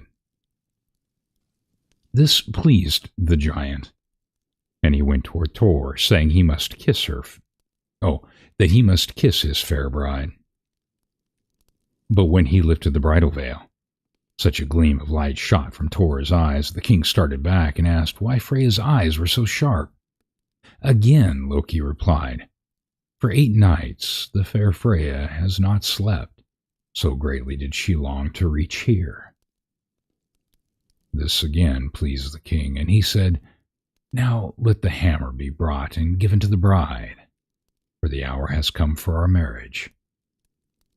All this time Tor was eager to get his treasure back that he could hardly keep still, and if it had not been for that wily Loki, he might have been found out too soon. But at last the precious hammer was brought and handed to the bride, as was always the custom at weddings. As soon as Thor grasped it in his hand, he threw off his woman's robes and stood out before the astonished giants. Then did the mighty Thunderer sweep down his foes, and many of the cruel frost giants were slain. Once more the sacred city of Asgard was saved from danger, for Thor was its defender, and he was careful never again to let his magic hammer be taken from him. Besides the hammer, Thor had 2 other precious things: his belt of strength, which doubled his power when he tightened it, and his iron glove, which he put on when he was going to throw the hammer. Oh, Longfellow. So Longfellow wrote, I am the god Thor. I am the war god. I am the thunderer. Here in my Northland my fastness and fortress reign, and I reign forever. Here amid icebergs rule I the nations. This is my hammer, Mjolnir the mighty. Giants and sorcerers cannot withstand it. These are the gauntlets wherewithin I wield it, and hurl it afar off. This is my girdle. Whenever I brace it, strength is redoubled. Okay. And that's the end of that one. Where are we? How long have we been doing this? Oh, okay. Almost 2 hours.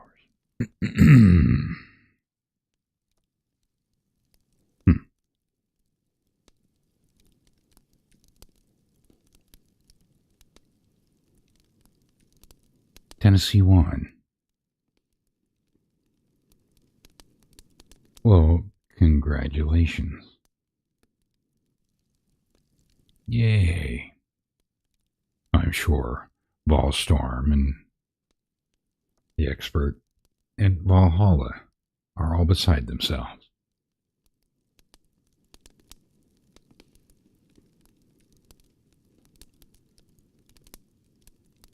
As well as Debbie. Let's see here. Okay, so the next one. A gift from Frigga. Long years ago, there lived a peasant and his wife who led a quiet, busy life on their little farm at the foot of a mountain. While the wife was busy indoors with her housework, her husband watched his flocks in the fields, or sometimes wandered up the mountainside to hunt for game, which he would carry home for dinner. One day, he had strayed farther than usual and found himself on the top of the mountain where the ground was covered with ice and snow. All at once he came upon a high arched doorway opening into a great glacier, and he passed through to see whither it might lead. The passageway widened out into a wonderful cavern like a broad hall, sparkling with precious stones and long, shining stalactites that looked like icicles of marble. In the midst stood a beautiful goddess, surrounded by fair maidens, all dressed in silvery robes and crowned with flowers. The shepherd was so overcome by the wonder of this sight that he sank upon his knees. The goddess then stretched forth her hands and gave him her blessing, telling him to choose whatever he wished and to carry home from the cavern. The man was no longer afraid when he heard her kind voice speaking to him. So he looked about, and at last humbly asked to have the pretty blue flowers which the fair one held in her hand. The lovely goddess Frigga, or Holda, as the German people called her, smiled kindly and told the poor shepherd he had made a wise choice. She gave him her bunch of blue flowers, with a measure of seed, saying to him, "You will live long and prosperous, so long as the flowers do not fade." The peasant bowed thankfully before the goddess, and when he rose, she had vanished, and he was alone on the mountainside, just as usual, with no cavern, no sparkling stones, and no fair maidens to be seen. If it had not been for the pretty blue flowers and the measure of seed in his hand, he would have thought it all a dream. He carried himself homeward to tell his wife, who was angry when she heard the story, for she thought that he had made such a foolish choice. "How much better it would have been," she said, "if you had brought home some of these precious stones you tell about, which are worth money, instead of these good-for-nothing flowers." The poor man bore her angry words quietly and made the best of what he had had. He went to work at once to sow his seeds, which he found, to his surprise, were enough to plant several fields. Every morning before he led his flock to pasture, and on his way home again at night, he watched the little green shoots growing in his fields. Even his wife was pleased when she saw the lovely blue blossoms of the flax opening. Then, after they had withered and fallen, the seeds formed. Sometimes it seemed to the good man, as he stood in the twilight looking over his field, he saw a misty form like the beautiful goddess stretching out her hands over the field of flax to give her blessing. When at length the seeds had ripened, Frigga came again to show the peasant how to gather his harvest of flax, and to teach his wife how to spin and weave it into fine linen, which she bleached in the sun. The people came from far and near to buy the linen, and the peasant and his wife found themselves busy and happy, with money enough to spare. When they had lived many years and were growing old among their children and grandchildren, the peasant noticed one day that the bunch of blue flowers given to him so many years before, and which had always kept bright, were beginning to fade. Then he knew he had not much longer to stay.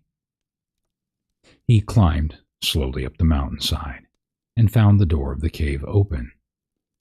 A second time he went in, and the kind goddess Frigga took the peasant by the hand and led him away to stay with her, where she always took care of him. Frigga was the queen of the gods, and she helped her husband Odin govern the world. It was her part to look after the children and help the mothers take care of their families.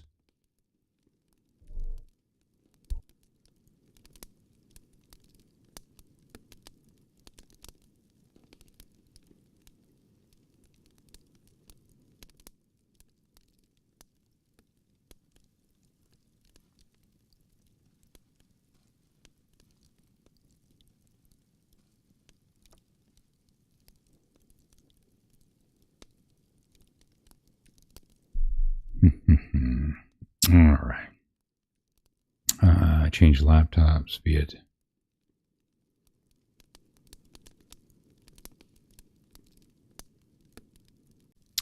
Or drunk. Yeah. Oh, yeah. Yeah. sure they're probably going to be lit. Oh, Valhalla. Oh, yeah. You drink both of them under the table together.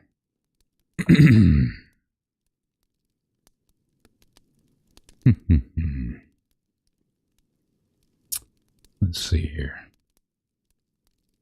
All right, so the stealing of Iduna, I think. Is that how that is? Iduna.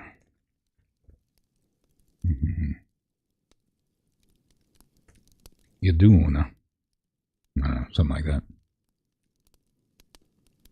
Odin, the wise father of the gods, started off one day on a journey through Midgard, the world of men, to see how his people were getting on and to give them help. He took with him his brother Hrungnir, the light giver, and Loki, the fire god. Loki, was always ready to go wherever he could to have any fun or do any mischief. All the morning they went about among the homes of Midgard, and wherever Odin found busy, faithful workers, he was sure to leave behind some little thing which would hardly be noticed, a straw in the farmer's barn, or a kernel of grain in the furrow by the plow, or a bit of iron at the blacksmith's forge, but always happiness, and plenty followed his little gifts. At noontime, Loki was so hungry that he begged Odin to stop for dinner. So when they came to a shady spot by the bank of the river, the three gods chose it for their resting place. Odin threw himself down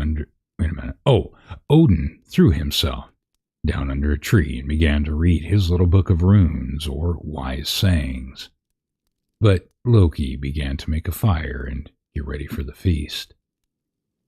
Then he started off to a farmhouse nearby, leaving Hrungnir to cook the meat which they had brought. As Loki came near the farmhouse, he thought to himself, I will change myself into a cat, and then I can have a better chance to spy about. So, he changed himself into a black cat, and jumping up on the kitchen windowsill, he saw the farmer's wife taking some cakes out of the oven. They smelled so good and looked so tempting that Loki said to himself, what a prize those cakes would be for our dinner. Just then the woman turned back to the oven to get more cakes, and Loki snatched those which she had laid on the table. The good housewife soon missed her cakes. She looked all about and could not think what had become of them. But just as she was taking the last lot from the oven, she turned quickly around and saw the tail of a cat whisking out of the window. There, she cried, that wicked black cat has stolen my nice cakes. I will go after him with my broom.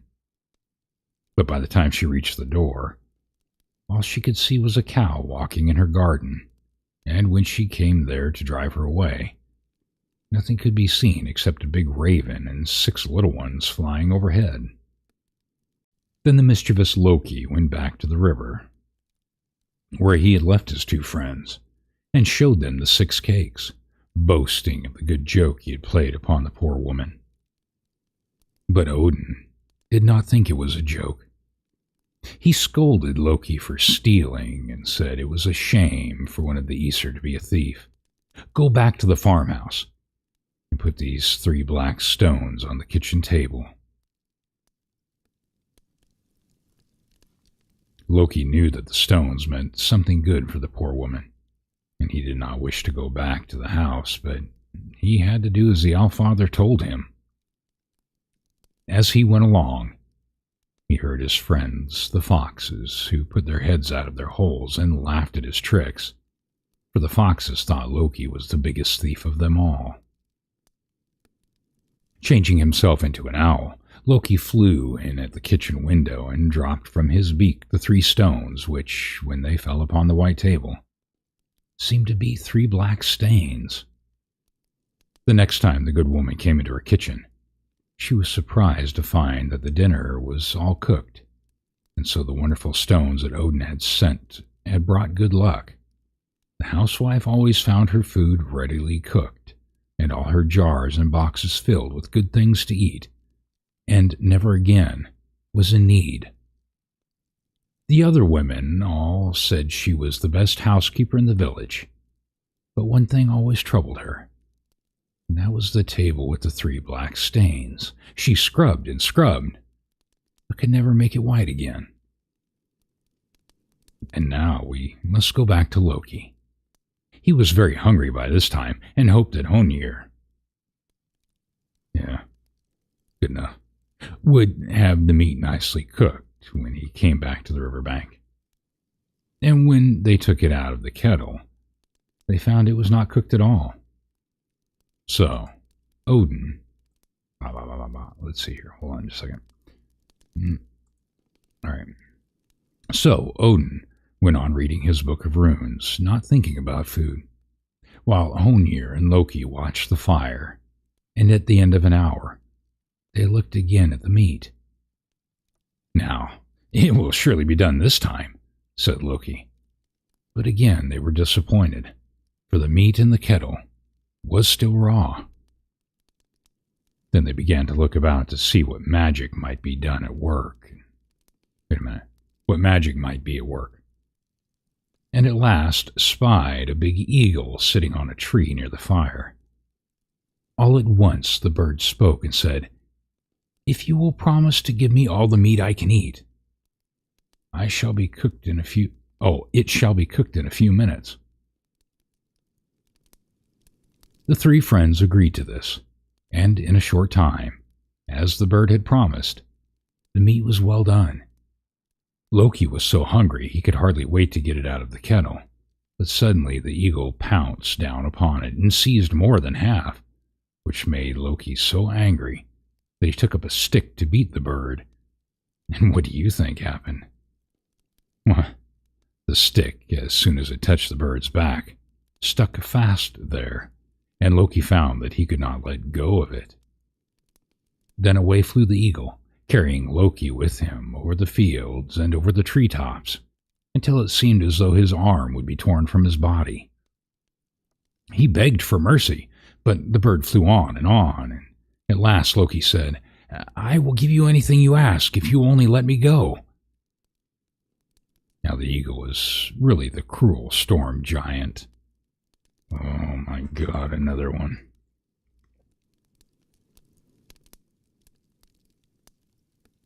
Thiassi? I don't know. Skadi's father. All right, good enough. Was a cruel storm giant, Thiassi. And he said, "I will never let you go until you promise to get for me from Asgard the lovely goddess Iduna and her precious apples."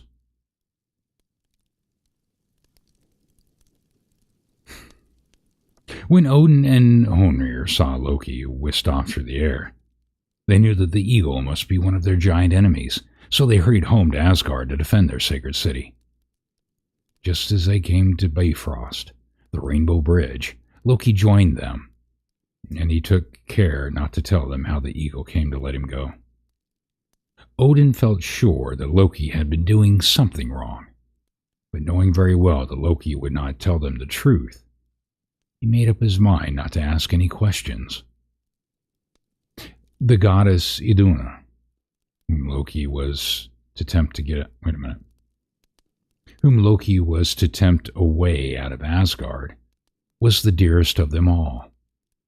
She was the fair goddess of spring and of youth, and all the Aesir loved her. Her garden was the loveliest spot, with all sorts of bright and sweet flowers, birds singing by day and at night, little chattering brooks under the great trees, and everything happy and fresh. The gods loved to go and sit with Iduna, and rest in her beautiful garden within the walls of Asgard. There was another delightful thing in the garden, and that was Iduna's cask.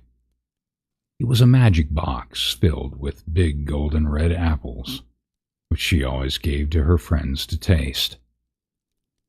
These wonderful apples were not only delicious to eat, but whoever tasted them, no matter how tired or feeble he may be, would feel young and strong again. So, the dwellers in Asgard ate often of this wonderful fruit, which kept them fresh and young and fit to help the people in the world of Midgard. The cask in which Iduna kept her apples was always filled, for whatever she took out, another one came in its place. But no one knew where it came from, and only the goddess of youth herself could take the apples from the box, for if anyone else tried, the fruit grew smaller and smaller as the hand came nearer and nearer, until at last it vanished away. A few days after Loki's bargain with the giant,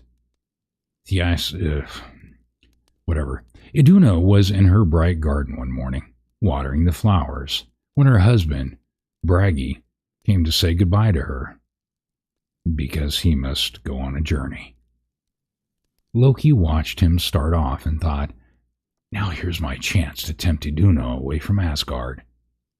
After a while, he went to the garden and found the lovely goddess sitting amongst her flowers and birds. She looked up at Loki with such a sweet smile as he came near. Then he felt almost ashamed of his cruel plan, but he sat down on a grassy bank and asked Iduna for one of her magic apples. After tasting it, he smacked his lips, saying, "Do you know, fair Iduna, as I was coming home towards Asgard one day, I saw a tree full of apples which was really larger and more beautiful than yours. I do wish you would go with me and see them." "Well, how can that be?" said Iduna, "for Father Odin has often told me that my apples were the largest and finest he ever saw. I should so like to see those others, and I think I will go with you to compare them with mine."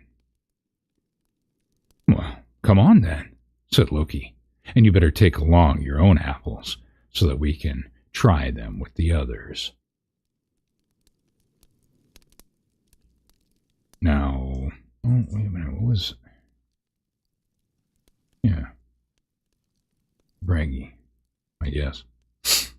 Now Bragi had often told Iduna that she must never wander away from home, but thinking it would do no harm to go such a little way, just this once, she took the cask of apples in her hand and went with Loki. They had hardly passed through the garden gate when she began to wish herself back again, but Loki, taking her by the hand, hurried along the rainbow bridge. I know, right?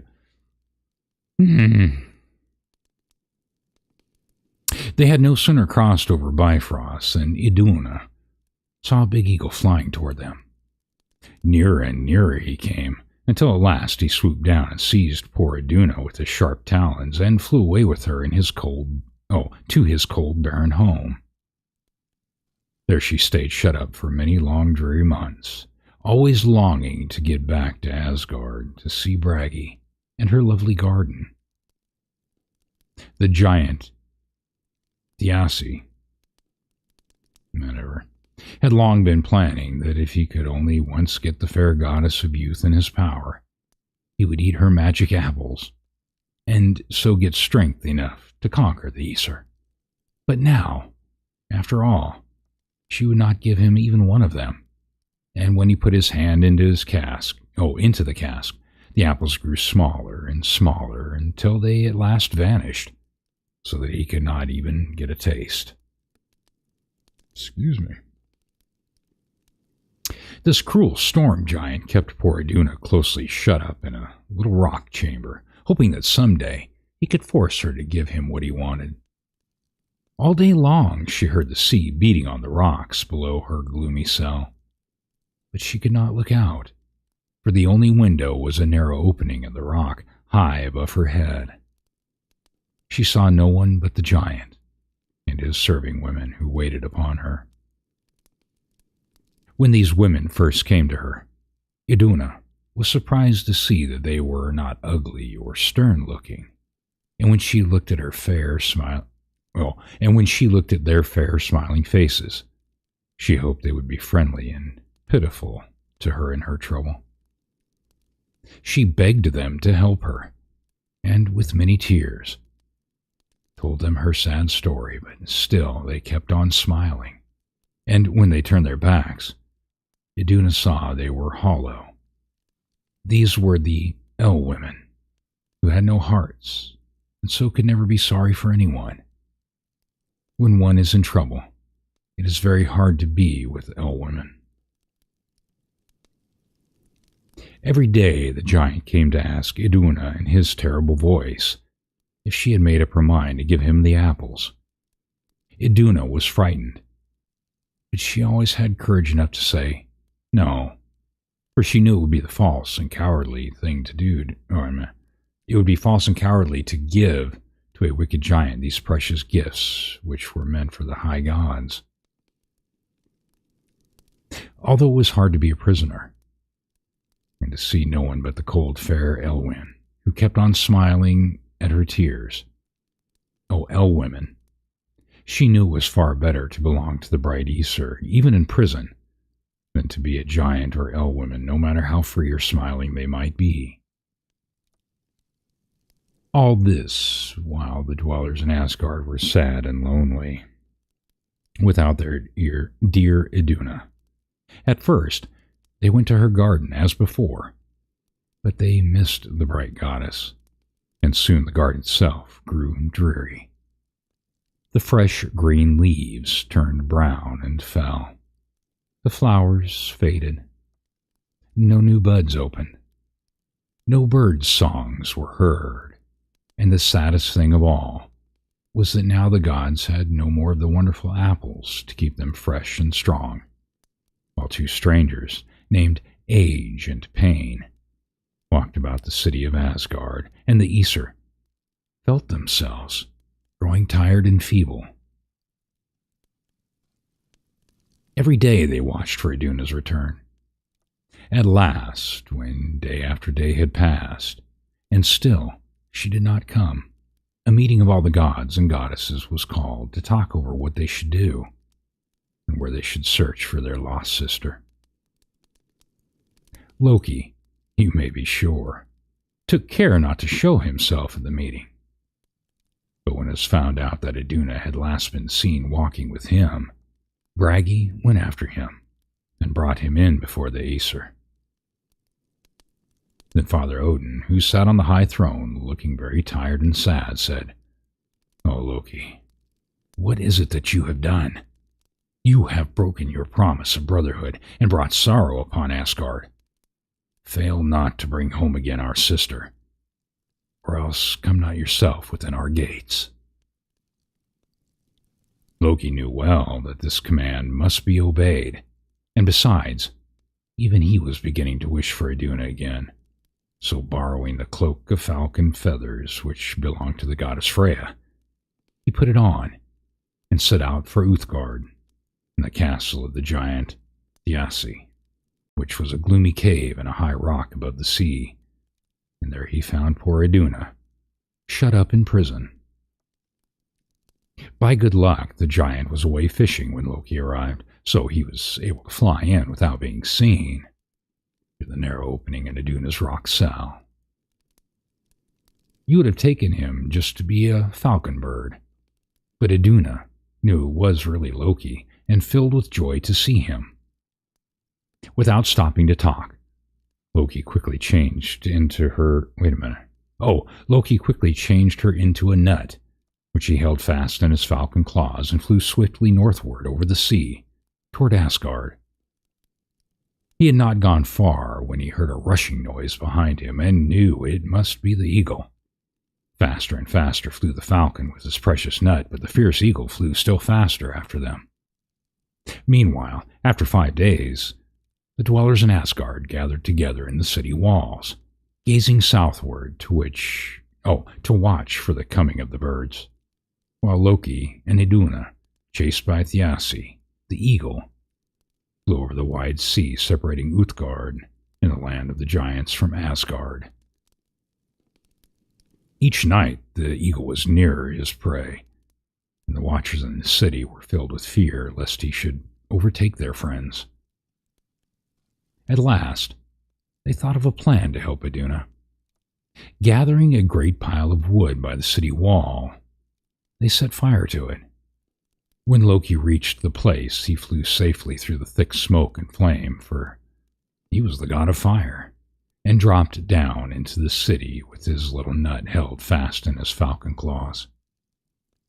But when the heavy eagle came rushing on after them, he could not rise above the heat of fire, and smothered by the smoke, fell down and was burned to death. There was great joy in Asgard at having the dear Iduna back again. Her friends gathered around her, and she invited them all into her garden, where the withered trees and flowers began to sprout and blossom. The birds came back, singing and building their nests, and the happy little brook went dancing under the trees. Iduna sat with Bragi among her friends, and they all feasted upon her golden apples. She was so thankful to be free and at home in her garden again. Once more, the Aesir became young and strong, and the two dark strangers went away, for happiness and peace had come back to Asgard.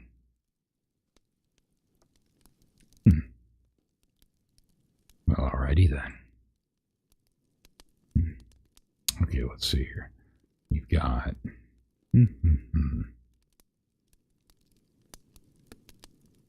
Trying to see here. The one... On to...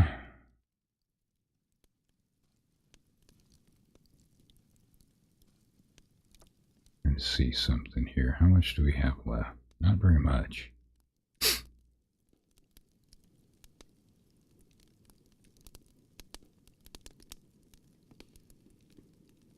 So we've got like 3 or 4 of these left. Oh, yeah. That's right. Yeah, don't forget to set your clocks. Yeah.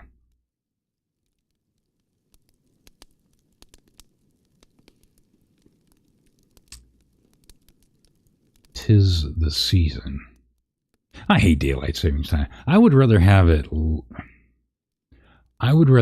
stay light longer. So I'd rather keep it where it is,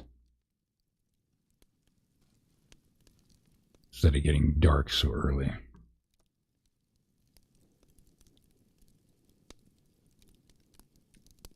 All right. Well, All right, so we are at 2 hours and 14 minutes. Now, for those of you that are still conscious, do you want me to keep going? Or do you just want to hold off here?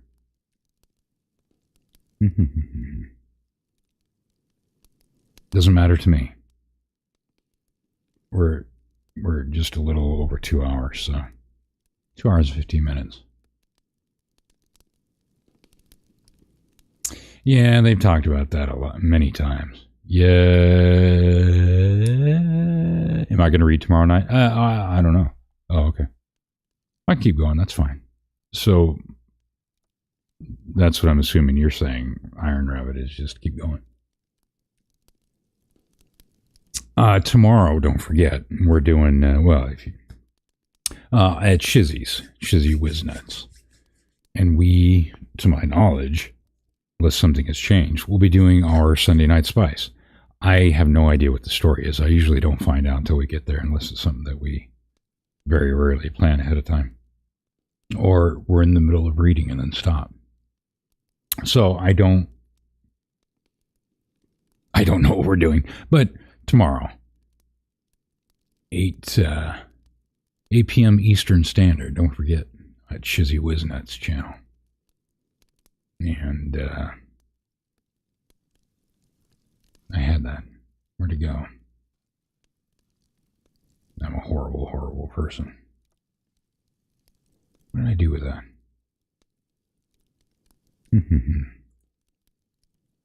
Let me see here.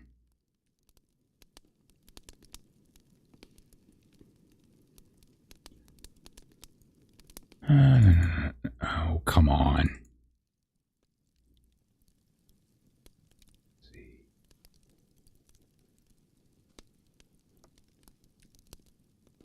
Did I put it on here? What did I do with it? I had them somewhere. I lost some stuff when I... Let's see, what does that say? Daylight. Oh, yeah. Yeah. But I had... Nope, that's not what I want.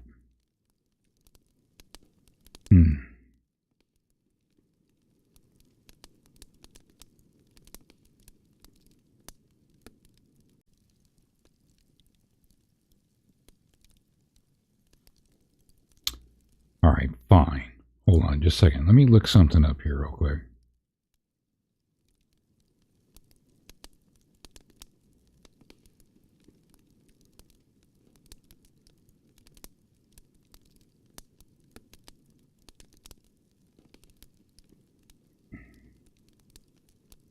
And then we can continue on.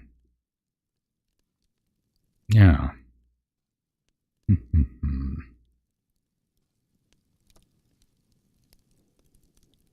I'm going to have to find it. I have no idea what happened to it. It's in there somewhere.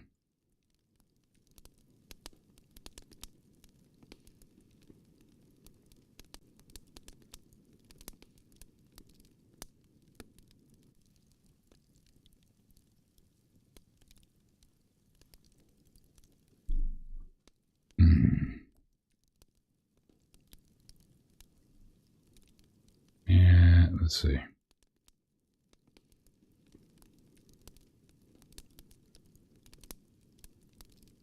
All right. So it'll be over here. There we go. So, 8 p.m. on Shizzy Wiznuts. So there's the link. There we go. More auto accidents when spring forward and fall back.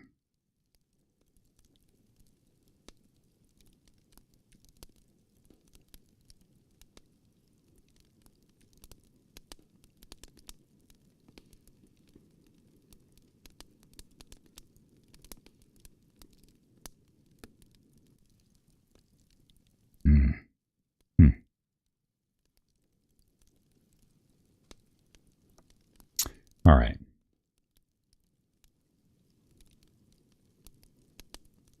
So we'll continue on here. All right. Scatty. Right? So I pronounce this guy right. Scatty, skiddy. I don't know. E. What does that E has?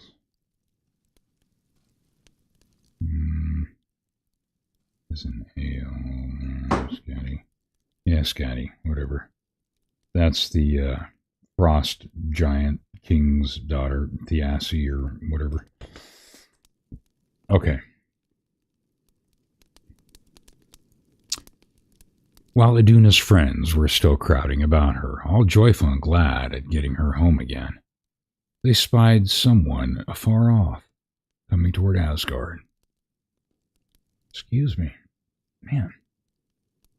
As the figure drew near, they saw it was Scatty, the tall daughter of the frost giant Thiassi, who had chased Iduna. She was dressed all in white fur and carried a shining hunting spear and arrows. Slung over her shoulder were snowshoes and skates, for Scatty had come from her mountain home in the icy north. Very angry about the loss of her father, she had come to ask the Aesir why they had been so cruel to him. Father Odin spoke kindly to her, saying, "We will do honor to your father by putting his eyes in the sky, where they will always shine as two bright stars. And the people in Midgard will remember Thiassi whenever they look up at the night and see the two twinkling lights. Besides this, we will also give you gold and silver. But Skadi, thinking money could never repay her for the loss of her father, was still angry. Loki looked at her stern face, and he said to himself, if we can only make Skadi laugh, she will be more ready to agree to the plan. And he began to think of some way to amuse her. Taking a long cord, he tied it to a goat. It was an invisible cord, which no one could see, and Loki himself held the other end of it. Then he began to dance and caper about, and the goat had to do just what Loki did. It really was such a funny sight that all the gods shouted with laughter, and even poor sorrowful Skadi had to smile. When the Aesir saw this, they proposed another plan. Skadi might choose one of the gods for her husband, but she must choose from seeing only his bare feet. The giantess looked at all of them as they stood before her, and when she saw the bright face of Baldur, more beautiful than all the rest, she agreed to their plan, saying to herself, it might be that if I choose him, then I should surely be happy. The gods then stood in a row behind a curtain so that Skadi could see nothing but their bare feet. She looked carefully at them all, and at last chose the pair of feet, which seemed to her the whitest and of the finest shape, thinking it must be Baldur's. But when the curtain was taken away, she was surprised and sorry to find that she had chosen Njord, the god of the seashore. The wedding took place at Asgard, and when the feasting was over, Skadi and Njord went to dwell in his home by the sea. At first, they were very happy, for Njord was kind to his giant bride. And how could you expect one of the Aesir to live happily for very long with a frost giantess for a wife? Skadi did not know the roar of the wave. Skadi did not like the roar of the waves, and hated the cries of the seagulls and the murmur of gentle summer winds. She longed for her frozen home far away to the north amid the ice and snow. And so, they finally agreed for that. Oh, wait a minute. Punctuation, hold on. And so, they finally agreed that for 9 months of the year, Njord should live with Skadi among her, or Skadi, you want to throw an L in there, Skadi among her snowy mountains, where she found happiness in hunting over the white hills and valleys on her snowshoes, with her hunting dogs at her side, or skating on the ice-bound rivers and lakes. Then for the 3 short months of the summer, Skadi must live with Njord in his place by the sea, while he calmed the stormy ocean waves and helped the busy fishermen to have a good sailing for their boats.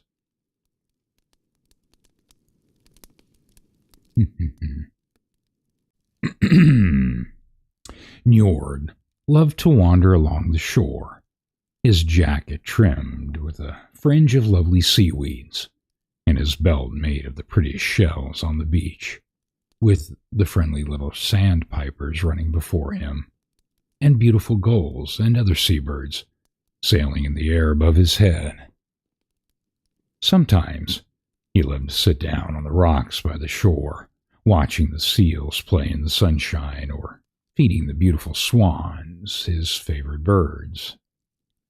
Oh, not feeding the swans, birds, or feeding the swans. Beautiful swan, his favorite bird. Fucking whatever. There is a kind of sponge, which the people in the north still call Njordi's glove, in memory of this old Norse god. Okay. That apparently is the end of that one. This one is titled Baldur.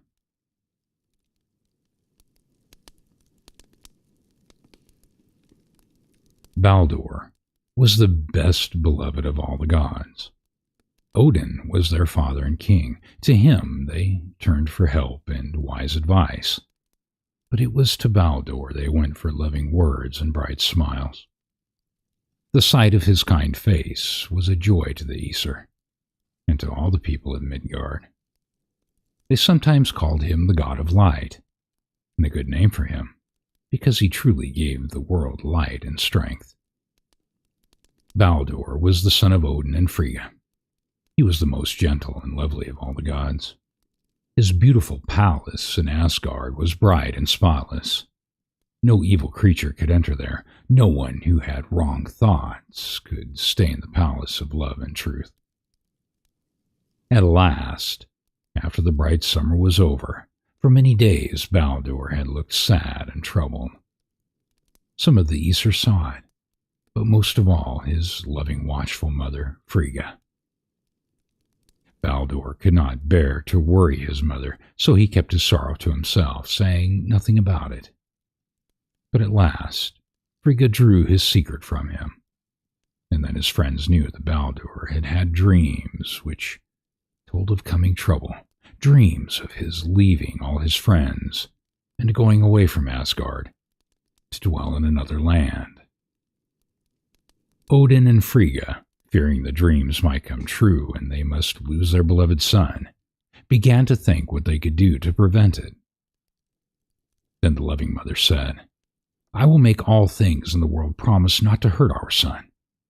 And so, Queen Frigga set out for everything. Sent out for everything in the whole world, and everything came trooping to Asgard, to her palace. All living creatures came from the land, from the water, and from the air. All plants and trees came, all rocks, stones, and even the metal under the earth where the busy dwarves worked. Fire came, and water, as well as all poisons and sickness. Everything promised not to harm the good Baldur, except one little plant called mistletoe, which was so small that Frigga did not send for it, feeling sure it could not do any harm. "Now I am happy once more," said the queen, "for our Baldur is safe." She sat at peace in her beautiful palace, rejoicing that her dear son was free from all danger. But Odin, the wise Allfather, still felt uneasy, even after all these promises, fearing what might happen. So he took his eight-footed. I thought he was just 8 feet tall. Okay, well, I guess not. So he took his 8-footed steed, Sleipnir, and rode forth from Asgard to the underworld to find Hela? Hold on. All right, we'll say Hela. Underworld to find Hela, the wise woman who ruled over the far-off land. She could tell everything that was going to happen, and she knew the names of all those who were coming to dwell with her. Odin was the only one wise enough to speak with Hela, for no one else knew the words that would call her forth from her dwelling. But when Odin called, she came to answer. "Tell me," said he, "for whom are you making ready this costly room?" "We make ready for Baldur, the god of light," replied Hela. "Who then will slay Baldur and bring such darkness and sorrow to Asgard?" "Again," said the wise woman, "it is Hodor, Baldur's twin brother, who will slay the sun god." And with these words, she vanished. Sadly, Father, hold on. Sadly, Father Odin returned to Asgard and told his wife the words of Hela. But Frigga was not troubled in her heart, for she felt sure that nothing would hurt her dear son. One beautiful sunny day at the end of summer, The gods had all gone out to an open field beyond Asgard to have some sport. As they all knew that nothing could hurt Baldur, they placed him at the end of the field for a target, and then took turns throwing their darts at him, just for the fun of seeing them fall off without hurting him. They thought this was showing great honor to Baldur, and he was pleased to join in the sport. Loki happened to be away when they began to play, and when he came... Loki happened to be away when they began to play, and when he came back was angry in his heart that nothing could hurt Baldur. "Why should he be so favored? I hate him," said Loki to himself, and began at once to plan some evil. All this while Queen Frigga sat in her palace, thinking of all her dear sons, and of how much good they had. Hold on.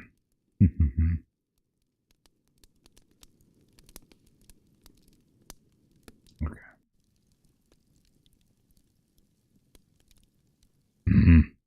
Get off there.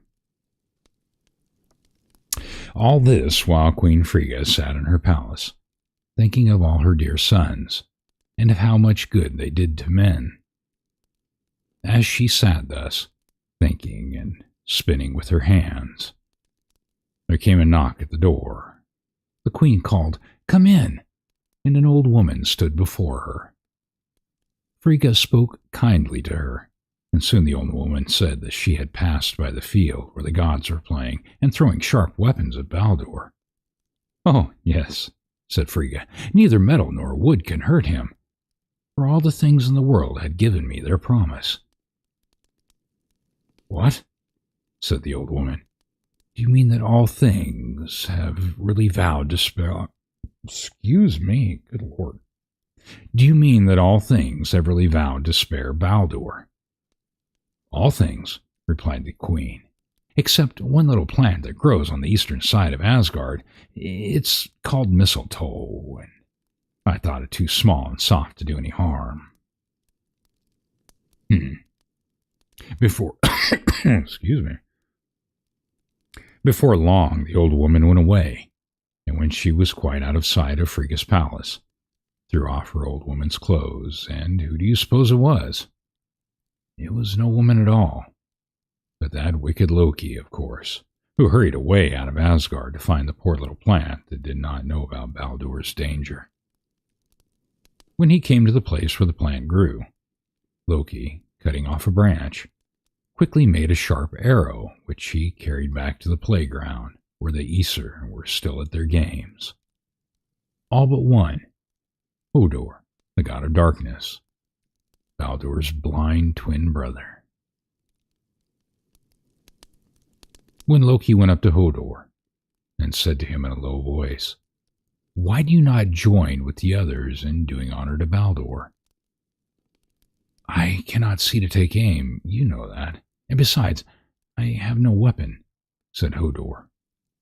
"Come then, here is a fine new dart for you, and I will guide your hand," whispered wicked Loki.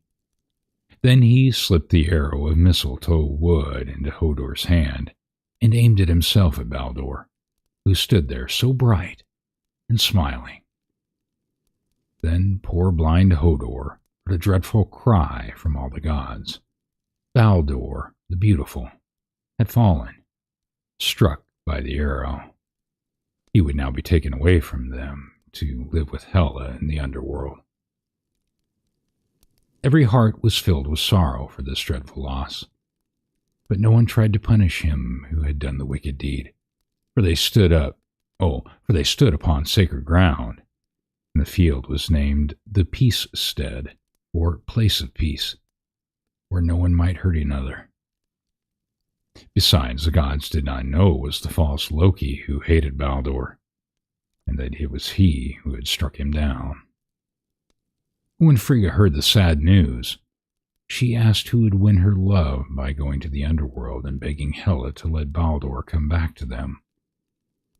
Hermund, the swift messenger god, ready to do his mother's bidding, set forth at once on the long journey. 9 days and nights he traveled without resting, until he came to Hela's underworld. There he found Baldur, who was glad to see him, and sent messages to his friends in Asgard.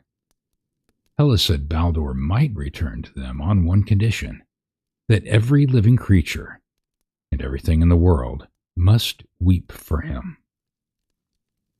So Hermund hastened back to Asgard, and when the Aesir heard Hela's answer, they sent out messengers all over the world to bid all things to weep for Baldur, their bright sun god. Then did the beasts, the birds, the fishes, the flowers and trees, even stones and metal, wept, as indeed we can see the teardrops come to all things when they are changed from heat to cold. As the messengers were coming back to Asgard, they met an old woman, whom they bade weep, but she replied, "Let Hela keep Baldur down below. Why should I care?" When the Aesir heard of this, they thought it must have been the same old woman who went before Frigga's palace, and we know who that was. And so, Baldur the Beautiful, Baldur the Bright, did not come back, and all the dwellers in Asgard were sad and sorrowful without him.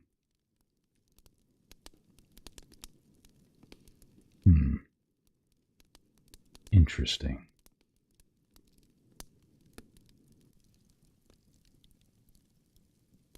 All right.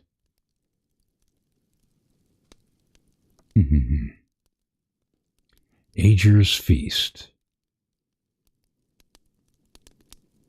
Aegir was the ruler of the ocean, and his home was deep down below the tossing waves, where the water is calm and still.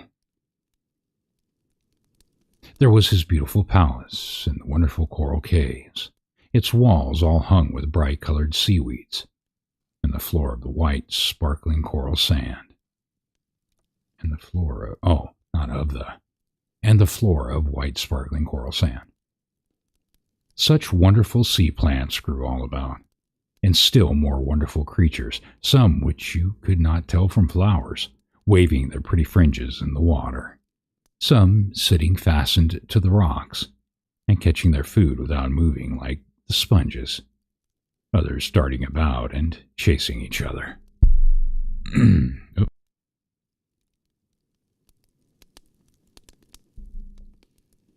All right. Deep in the wave is a coral grove where the purple mullet and goldfish rove. What the... Oh, this is a break-in poem apparently from Percival. I heard that. I think he was a medieval poet. I think. Can't remember. Right. Deep in the wave is a coral grove where the purple mullet and goldfish rove, where the sea flower spreads its leaves of blue that never are wet with falling dew, but in bright and changeful beauty shine far down in the green and glassy brine. The floor is of sand, like the mountain drift, and the pearl shells spangle the flinty snow. From coral rocks the sea plants lift their boughs where the tides and billows flow. The water is calm and still below, for the winds and waves are absent there, and the sands are bright as the stars that glow in the moonless fields of upper air. Percival. And now the story continues on. In the ocean home lived the lovely mermaids, who sometimes came up above the waves to sit on the rocks and comb their long golden hair in the sunshine. They had heads and bodies like beautiful maidens, with fish tails instead of feet. One day, the gods in Asgard gave a feast, and Aegir was invited. He could not often leave home to visit Asgard, for he was always very busy with the ocean winds and tides and storms. But calling his daughters, the waves, he bade them keep the ocean quiet while he was away, and look after the ships at sea. Then Aegir went over to Bifrost, the Rainbow Bridge, to Asgard, where they had such a party and such feasting that he was sorry when the time came to go home. But at last he said goodbye to Father Odin and the rest of the Aesir. He thanked them all for the pleasure they had given him, saying, "If only I had a kettle that held enough mead for all of us to drink, I would invite you to visit me." Thor, who always was glad to hear about eating and drinking, said, "I know of a kettle, a mile wide and a mile deep. I will fetch it for you." Then Aegir was pleased and set a day for them all to come to his great feast. So Thor took with him to his brother. Oh, wait a minute. Excuse me. So Thor took with him his brother, the brave Tyr, who knew best how to find the kettle. And together they started off in Thor's thunder chariot drawn by the goats on their way to Uthgard, the home of the giants. When they reached the land of ice and snow, they soon found the house of Hymir, the giant who owned Mile Deep. Okay. The giant who owned Mile Deep, as the big kettle was called. The gods were called to find that the giant was not at home, and his wife, who was more gentle than most of her people, asked them to come in and rest, advising them to be ready to run when they should hear the giant coming, and to hide behind a row of kettles which hung from a beam at the back of the hall. "For," she said, "my husband may be very angry when he finds strangers here, and often the glance of his eye is so fierce that it kills." At first, the mighty Thor and brave Tyr were not willing to hide like cowards, but at last they agreed to the plan upon the good wife promising to call them out as soon as she had told her husband about them. It was not long before they heard the heavy steps of Hymir as he came striding into his icy home, and very lucky it was for Thor and Tyr that the giantess had told them to hide. For when the giant heard that the two of the Aesir from Asgard were in his home, so fierce a flash shot from his eyes that it broke the beam from which the kettle hung, and they all fell and broke on the floor except for Mile Deep. After a while, the giant grew quiet, and at last even began to be polite to his guests. He had been unlucky in his fishing that day, so he had to kill 3 of his oxen for supper. Thor, being very hungry, as usual, made Hymir quite angry by eating 2 whole oxen, so that, when they rose from the table, the giant said, "If you keep on eating as much at every meal as you have tonight, you will have to find your own food." Okay. "Very well," said Thor. "I will go fishing with you in the morning." Next morning, Thor set forth with the giant, and as they walked over the fields towards the sea, Thor cut off the head of one of the finest oxen for bait. Of course, you may know that Hymir was not pleased at this, but Thor said he should need the very best kind of bait, for he was hoping to catch the Midgard serpent, that dangerous monster who lived at the bottom of the ocean, coiled around the world with his tail stuck in his mouth. When they came to the shore where the boat was ready, each one took out an oar, and they rowed out to the deep water. Hymir was tired first and called Thor to stop. "We're far enough out," he cried. "This is my usual fishing place where I find the best whales. If we go farther, the sea will be rougher, and we may run into the Midgard serpent." As this was just what Thor wanted, he rowed all the harder, and did not stop until they were far out into the ocean. Then he baited his hook with the ox's head and threw it overboard. Soon there came a fierce jerk on the line. It grew heavier and heavier, but Tor pulled with all his might. He tugged so hard that he broke through the bottom of the boat and had to stand on the slippery rocks beneath. All this time the giant was looking on, wondering what was the matter. But when he saw the horrid head of the Midgard serpent rising above the waves, he was so frightened that he cut the line, and Tor, after trying so hard to rid the world of that dangerous monster, saw him fall back again under the water. Even Mjolnir, the magic hammer which Thor hurled at the creature, was too late to hit him. And so the two fishermen had to turn back and wade to the shore, carrying the broken boat and oars with them.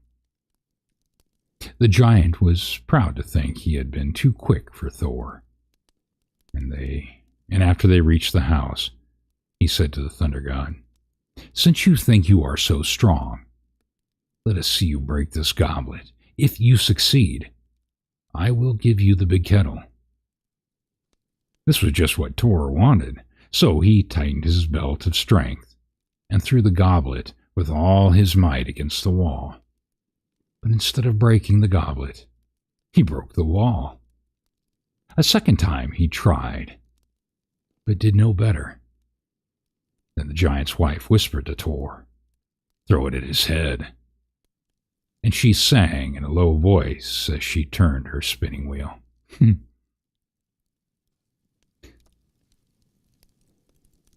Oh, hard the pillar, hard the stone, harder yet the giant's bone. Stones shall break and pillars fall. Hymir's forehead breaks them all. That's what she was singing. I'm not going to sing. Yet again, Thor threw the goblet, this time against the giant's head, and it fell, broken into pieces. Then Tyr tried to lift the mile deep kettle, for he was in a hurry to leave this land of ice and snow. But when he could not stir it from its place, and Thor had to help him. Wait a minute. Did I miss something there? Then Tyr tried to lift the mile-deep kettle, for he was in a hurry to leave this land of ice and snow. But when he could not stir it from its place, Thor had to help him before they could get it out of the giant's house. When Hymir saw the gods whom he hated carry off his kettle, he called all his giant friends, and they started out to chase after the Aesir. But when Thor heard them coming, he turned and saw their fierce grinning faces glaring down at him from every rock, and from every rocky peak and iceberg. Then the mighty Thunderer raised Mjolnir, the hammer, above his head, and hurled it amongst the giants, who became stiff and cold, all turned into giant rocks that still stand by the shore. Aegir was very glad to get mile deep, so he set to work to make the mead in it, to get it ready for the great feast. Why would I sing? Yeah, you like your hearing, right? Let's see.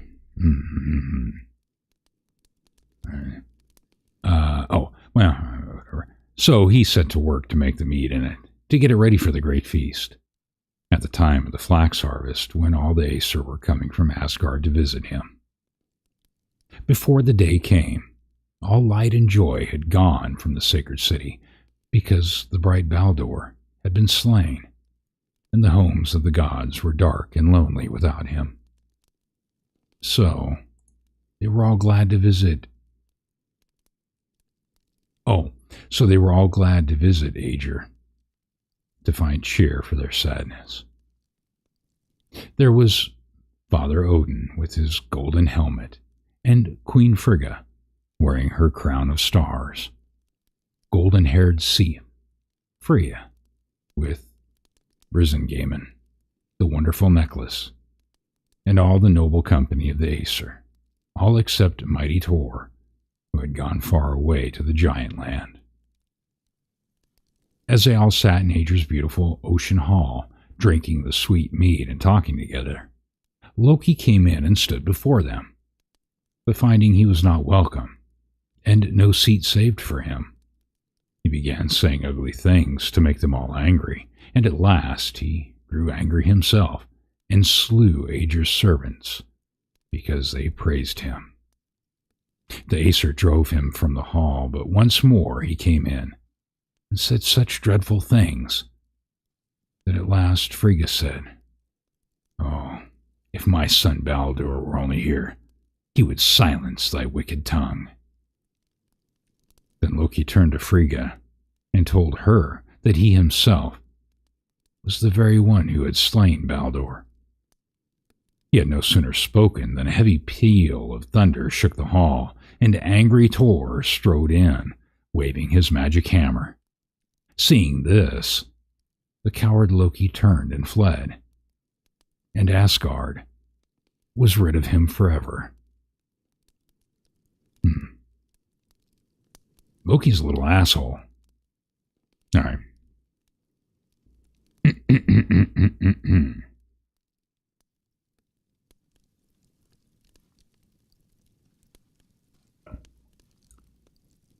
All right. The punishment of Loki. When Loki was driven out by the mighty Thor from Aegir's palace, he knew that he could never again be allowed to come among the gods in Asgard. Many times had this mischievous fire god brought trouble and sorrow to the Aesir. But now he had done the most cruel deed of all. He had slain Baldur, the good, and had driven all light and joy from Asgard. Far away he fled among the mountains, hoping that no one would find him there. And near a lovely mountain stream he built for himself a hut with 4 doors looking north, east, south, and west, so that if the wise Allfather on his high air throne in Asgard should see him and send messengers to punish him, the watchful Loki could see them coming and escape by the opposite side. He spent most of the days and nights thinking how he could get away from the Aesir. If I ran to the stream and turned myself into a fish, he thought, I wonder if they would catch me. I could keep out of the way of a hook, but there were nets. Aegir's wife had a wonderful thing like a net for catching fish, and that would be far worse than a hook. When Loki thought of the net, he began to wonder how it was made, and the more he thought, the more he wished he could make one to see how a fish could keep from getting caught in it. He sat down by the fire in his little hut, took a piece of cord, and began to make a fish net. He had nearly finished it when, looking up through the open door, he saw 3 of the Aesir in the distance coming toward his hut. Loki well knew that they were coming to catch him, and quickly, throwing his net into the fire, he ran to the stream, changed himself into a beautiful spotted salmon, and leapt into the water. A moment later, the 3 gods entered the hut, and one of them spied the fish net burning in the fire. "See," cried he, "Loki must have been making this net to catch your fish. He always was a good fisherman, and now this is just what we want for catching him." I can't read anymore. So they snatched the last bit of the net from the fire, and by looking at it found how to make it. So they made another one and took it with them to the bank of the stream. Wait a minute. Where'd it go? Okay. The first time the net was put into the water, Loki hid between 2 rocks, and the net was so light that it floated past him. But the next time, it had a heavy stone weight, which made it sink down, till Loki saw he could not get away, unless he could leap over the net. He did this, but Thor seeing him, waded out into the stream where he threw the net again, so that Loki must jump a second time, or else go out into the deep sea. As he leapt, Tor stooped and caught him in his hand, but the fish was so slippery that Tor could hardly hold on to it. In the struggle, the salmon's tail was pinched so tightly by the thunder god's strong fingers that it was drawn out to a point, and the old stories say that is why salmon tails are so pointed ever since. Thus Loki was caught in his own trap, and dreadful was his punishment. The Aesir chained him to a high rock and placed a great venomous serpent hanging over the cliff above his head. If it had not been for Loki's good, faithful wife, he would have died of the venom that dropped from the snake's mouth. She watched by her husband holding a cup above him to catch the venom.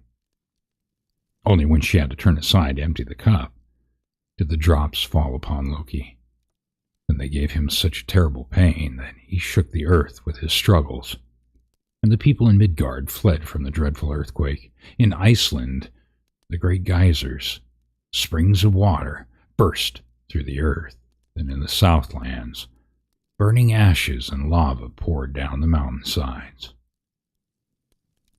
There, chained to the cliff, the cruel, mischievous Loki was to lie until the twilight of the gods, the dark days of Ragnarok, when all the mighty evil monsters and beasts would be set free, and the terrible battle be fought between them and the gods of Asgard.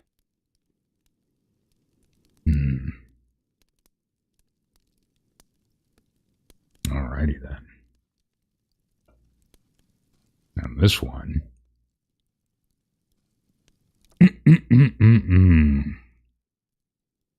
The Twilight of the Gods.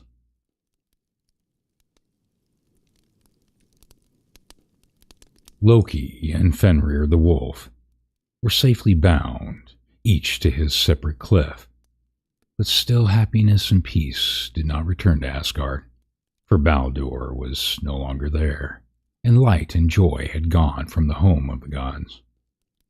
The Aesir felt that the twilight of the gods, which Odin knew was to come, must be near.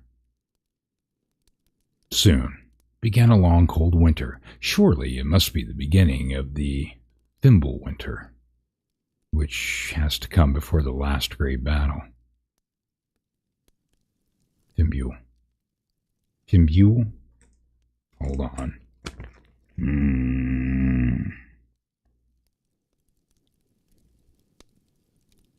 Yeah, Fimbul. Whatever. All right. The Fimbul winter, which has to come before the last great battle.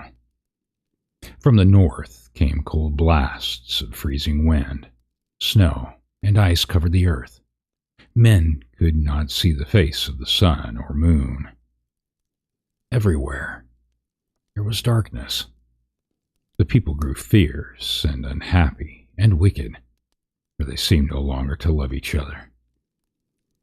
So, the evil deeds of men kept on, and the fierce frost giants grew stronger and stronger.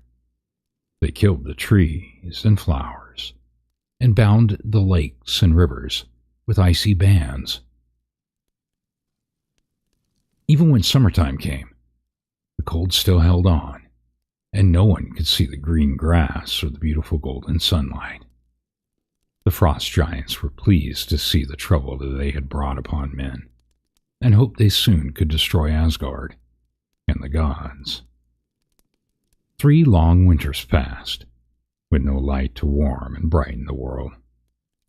After that, still 3 other dreary winters, and then the eagle, who sat on top of the great world tree, Yggdrasil, gave a loud, shrill cry.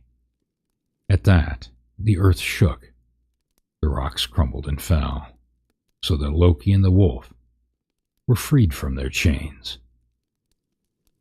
The waters of the deep oceans rose and rolled over the land, and up above the waves writhing out of the sea came the monster Midgard serpent. to join in the last battle. I think I read that wrong.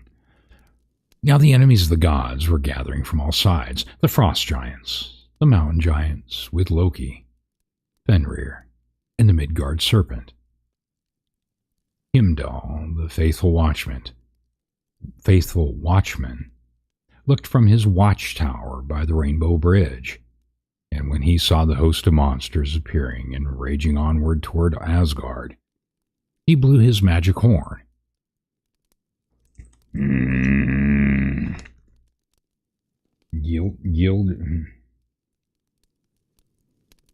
Gjallar. I guess that's how it said. He blew his magic horn, Gjallar, which was the signal of warning to the gods.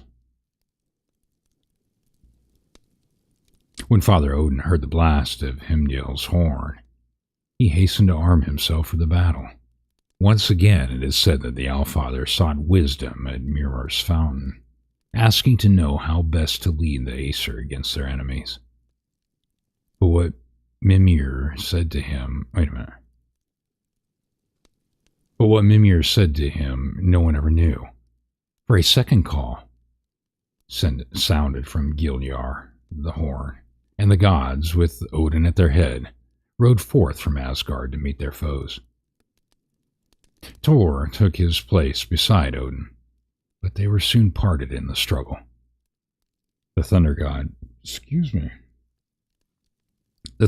fell upon his old enemy, the serpent, whom twice before he had tried to slay, and after a fierce fight, he at last conquered and slew the monster.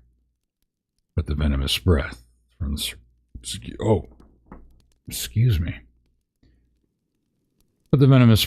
serpent's mouth overcame the mighty Thor, and he also fell. Heimdall and Loki came face to face, and each slew the other. Thus every one of the gods battled with his foe, till at last the darkness grew deeper, and all, both gods and giants, lay dead. Then fire burst forth, raging from Uthgard to Asgard, and all the worlds were destroyed in the dreadful day of Ragnarok. But this was not the end of it all. After many months and years and even centuries had passed, a new world began to appear, with the fair ocean and the beautiful land, with a bright, shining sun by day, and the moon and stars by night. Then once more the light and heat from the sun made the grass and trees grow, and the flowers bloom. Baldur and Hodor came to this beautiful new world, and walked and talked together. Thor's sons were there too, and with them the hammer, Mjolnir, no longer for use against giants, but for helping men to build homes. Two people, a man and a woman, who were kept safe from the raging fire, now came to dwell on the earth, and all their children and grandchildren lived at peace with each other in this new beautiful world. Baldur and Hodor talked often of the old days when the Aesir dwelt in Asgard before Loki, the Wicked One, brought darkness and trouble to them. With loving words they spoke of Odin and Frigga, and the brave Tyr who had given his right hand to save the Aesir, of mighty Thor and faithful Heimdall, of lovely Freya with her beautiful necklace, and of fair Iduna's garden, where they used to sit and eat their magic apples. But still, they said, we know now that this new world is fairer than the old, and here, also, the loving Allfather watches over all of his children. And that is the end. We have come to the end of our little collection of stories on this occasion. And I'm sure we could find some more. So, we made it through just over 3 hours. It's not too bad. I figured it'd probably be around about 2.5 hours, so it's all right.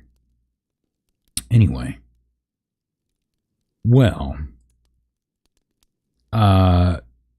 thank you all again for being here. I appreciate it. And you all have a good night. And as always, I thank you again for taking the time to listen. I really do enjoy doing this stuff for you. So if you're still listening and haven't subscribed, if you could subscribe, hit that like button, share, and help us out with the algorithm there.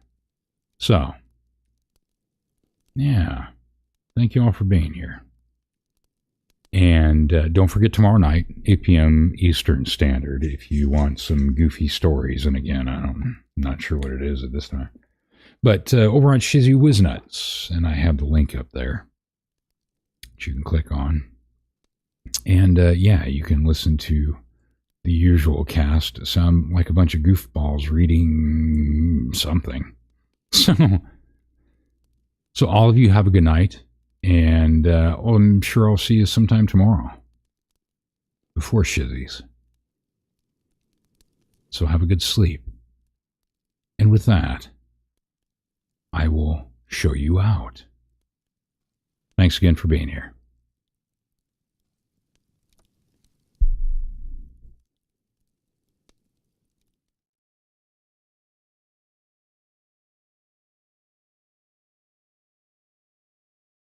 Oh, the Yamaha rider, bold and free, chasing Elmo with a stun gun sea, laughing loud through the stormy sea. My crazy friend, you'll always be.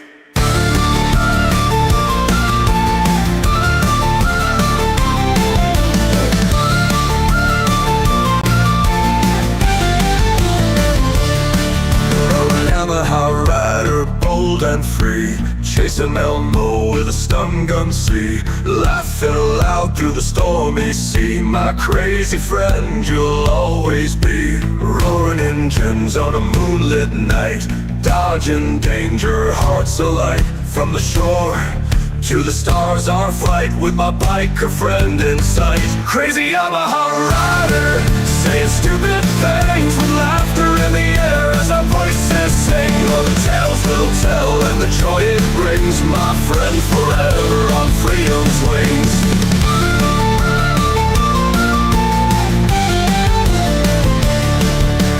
Through the waves and the wild we roam, this Yamaha biker finds a home, telling tales with a joyful moan, stupid shit and laugh alone. From sunrise bright to twilight's end, forever riding with my friend. Through the storms, our hearts they'll mend, together on this path we wend. Crazy Yamaha rider, saying stupid things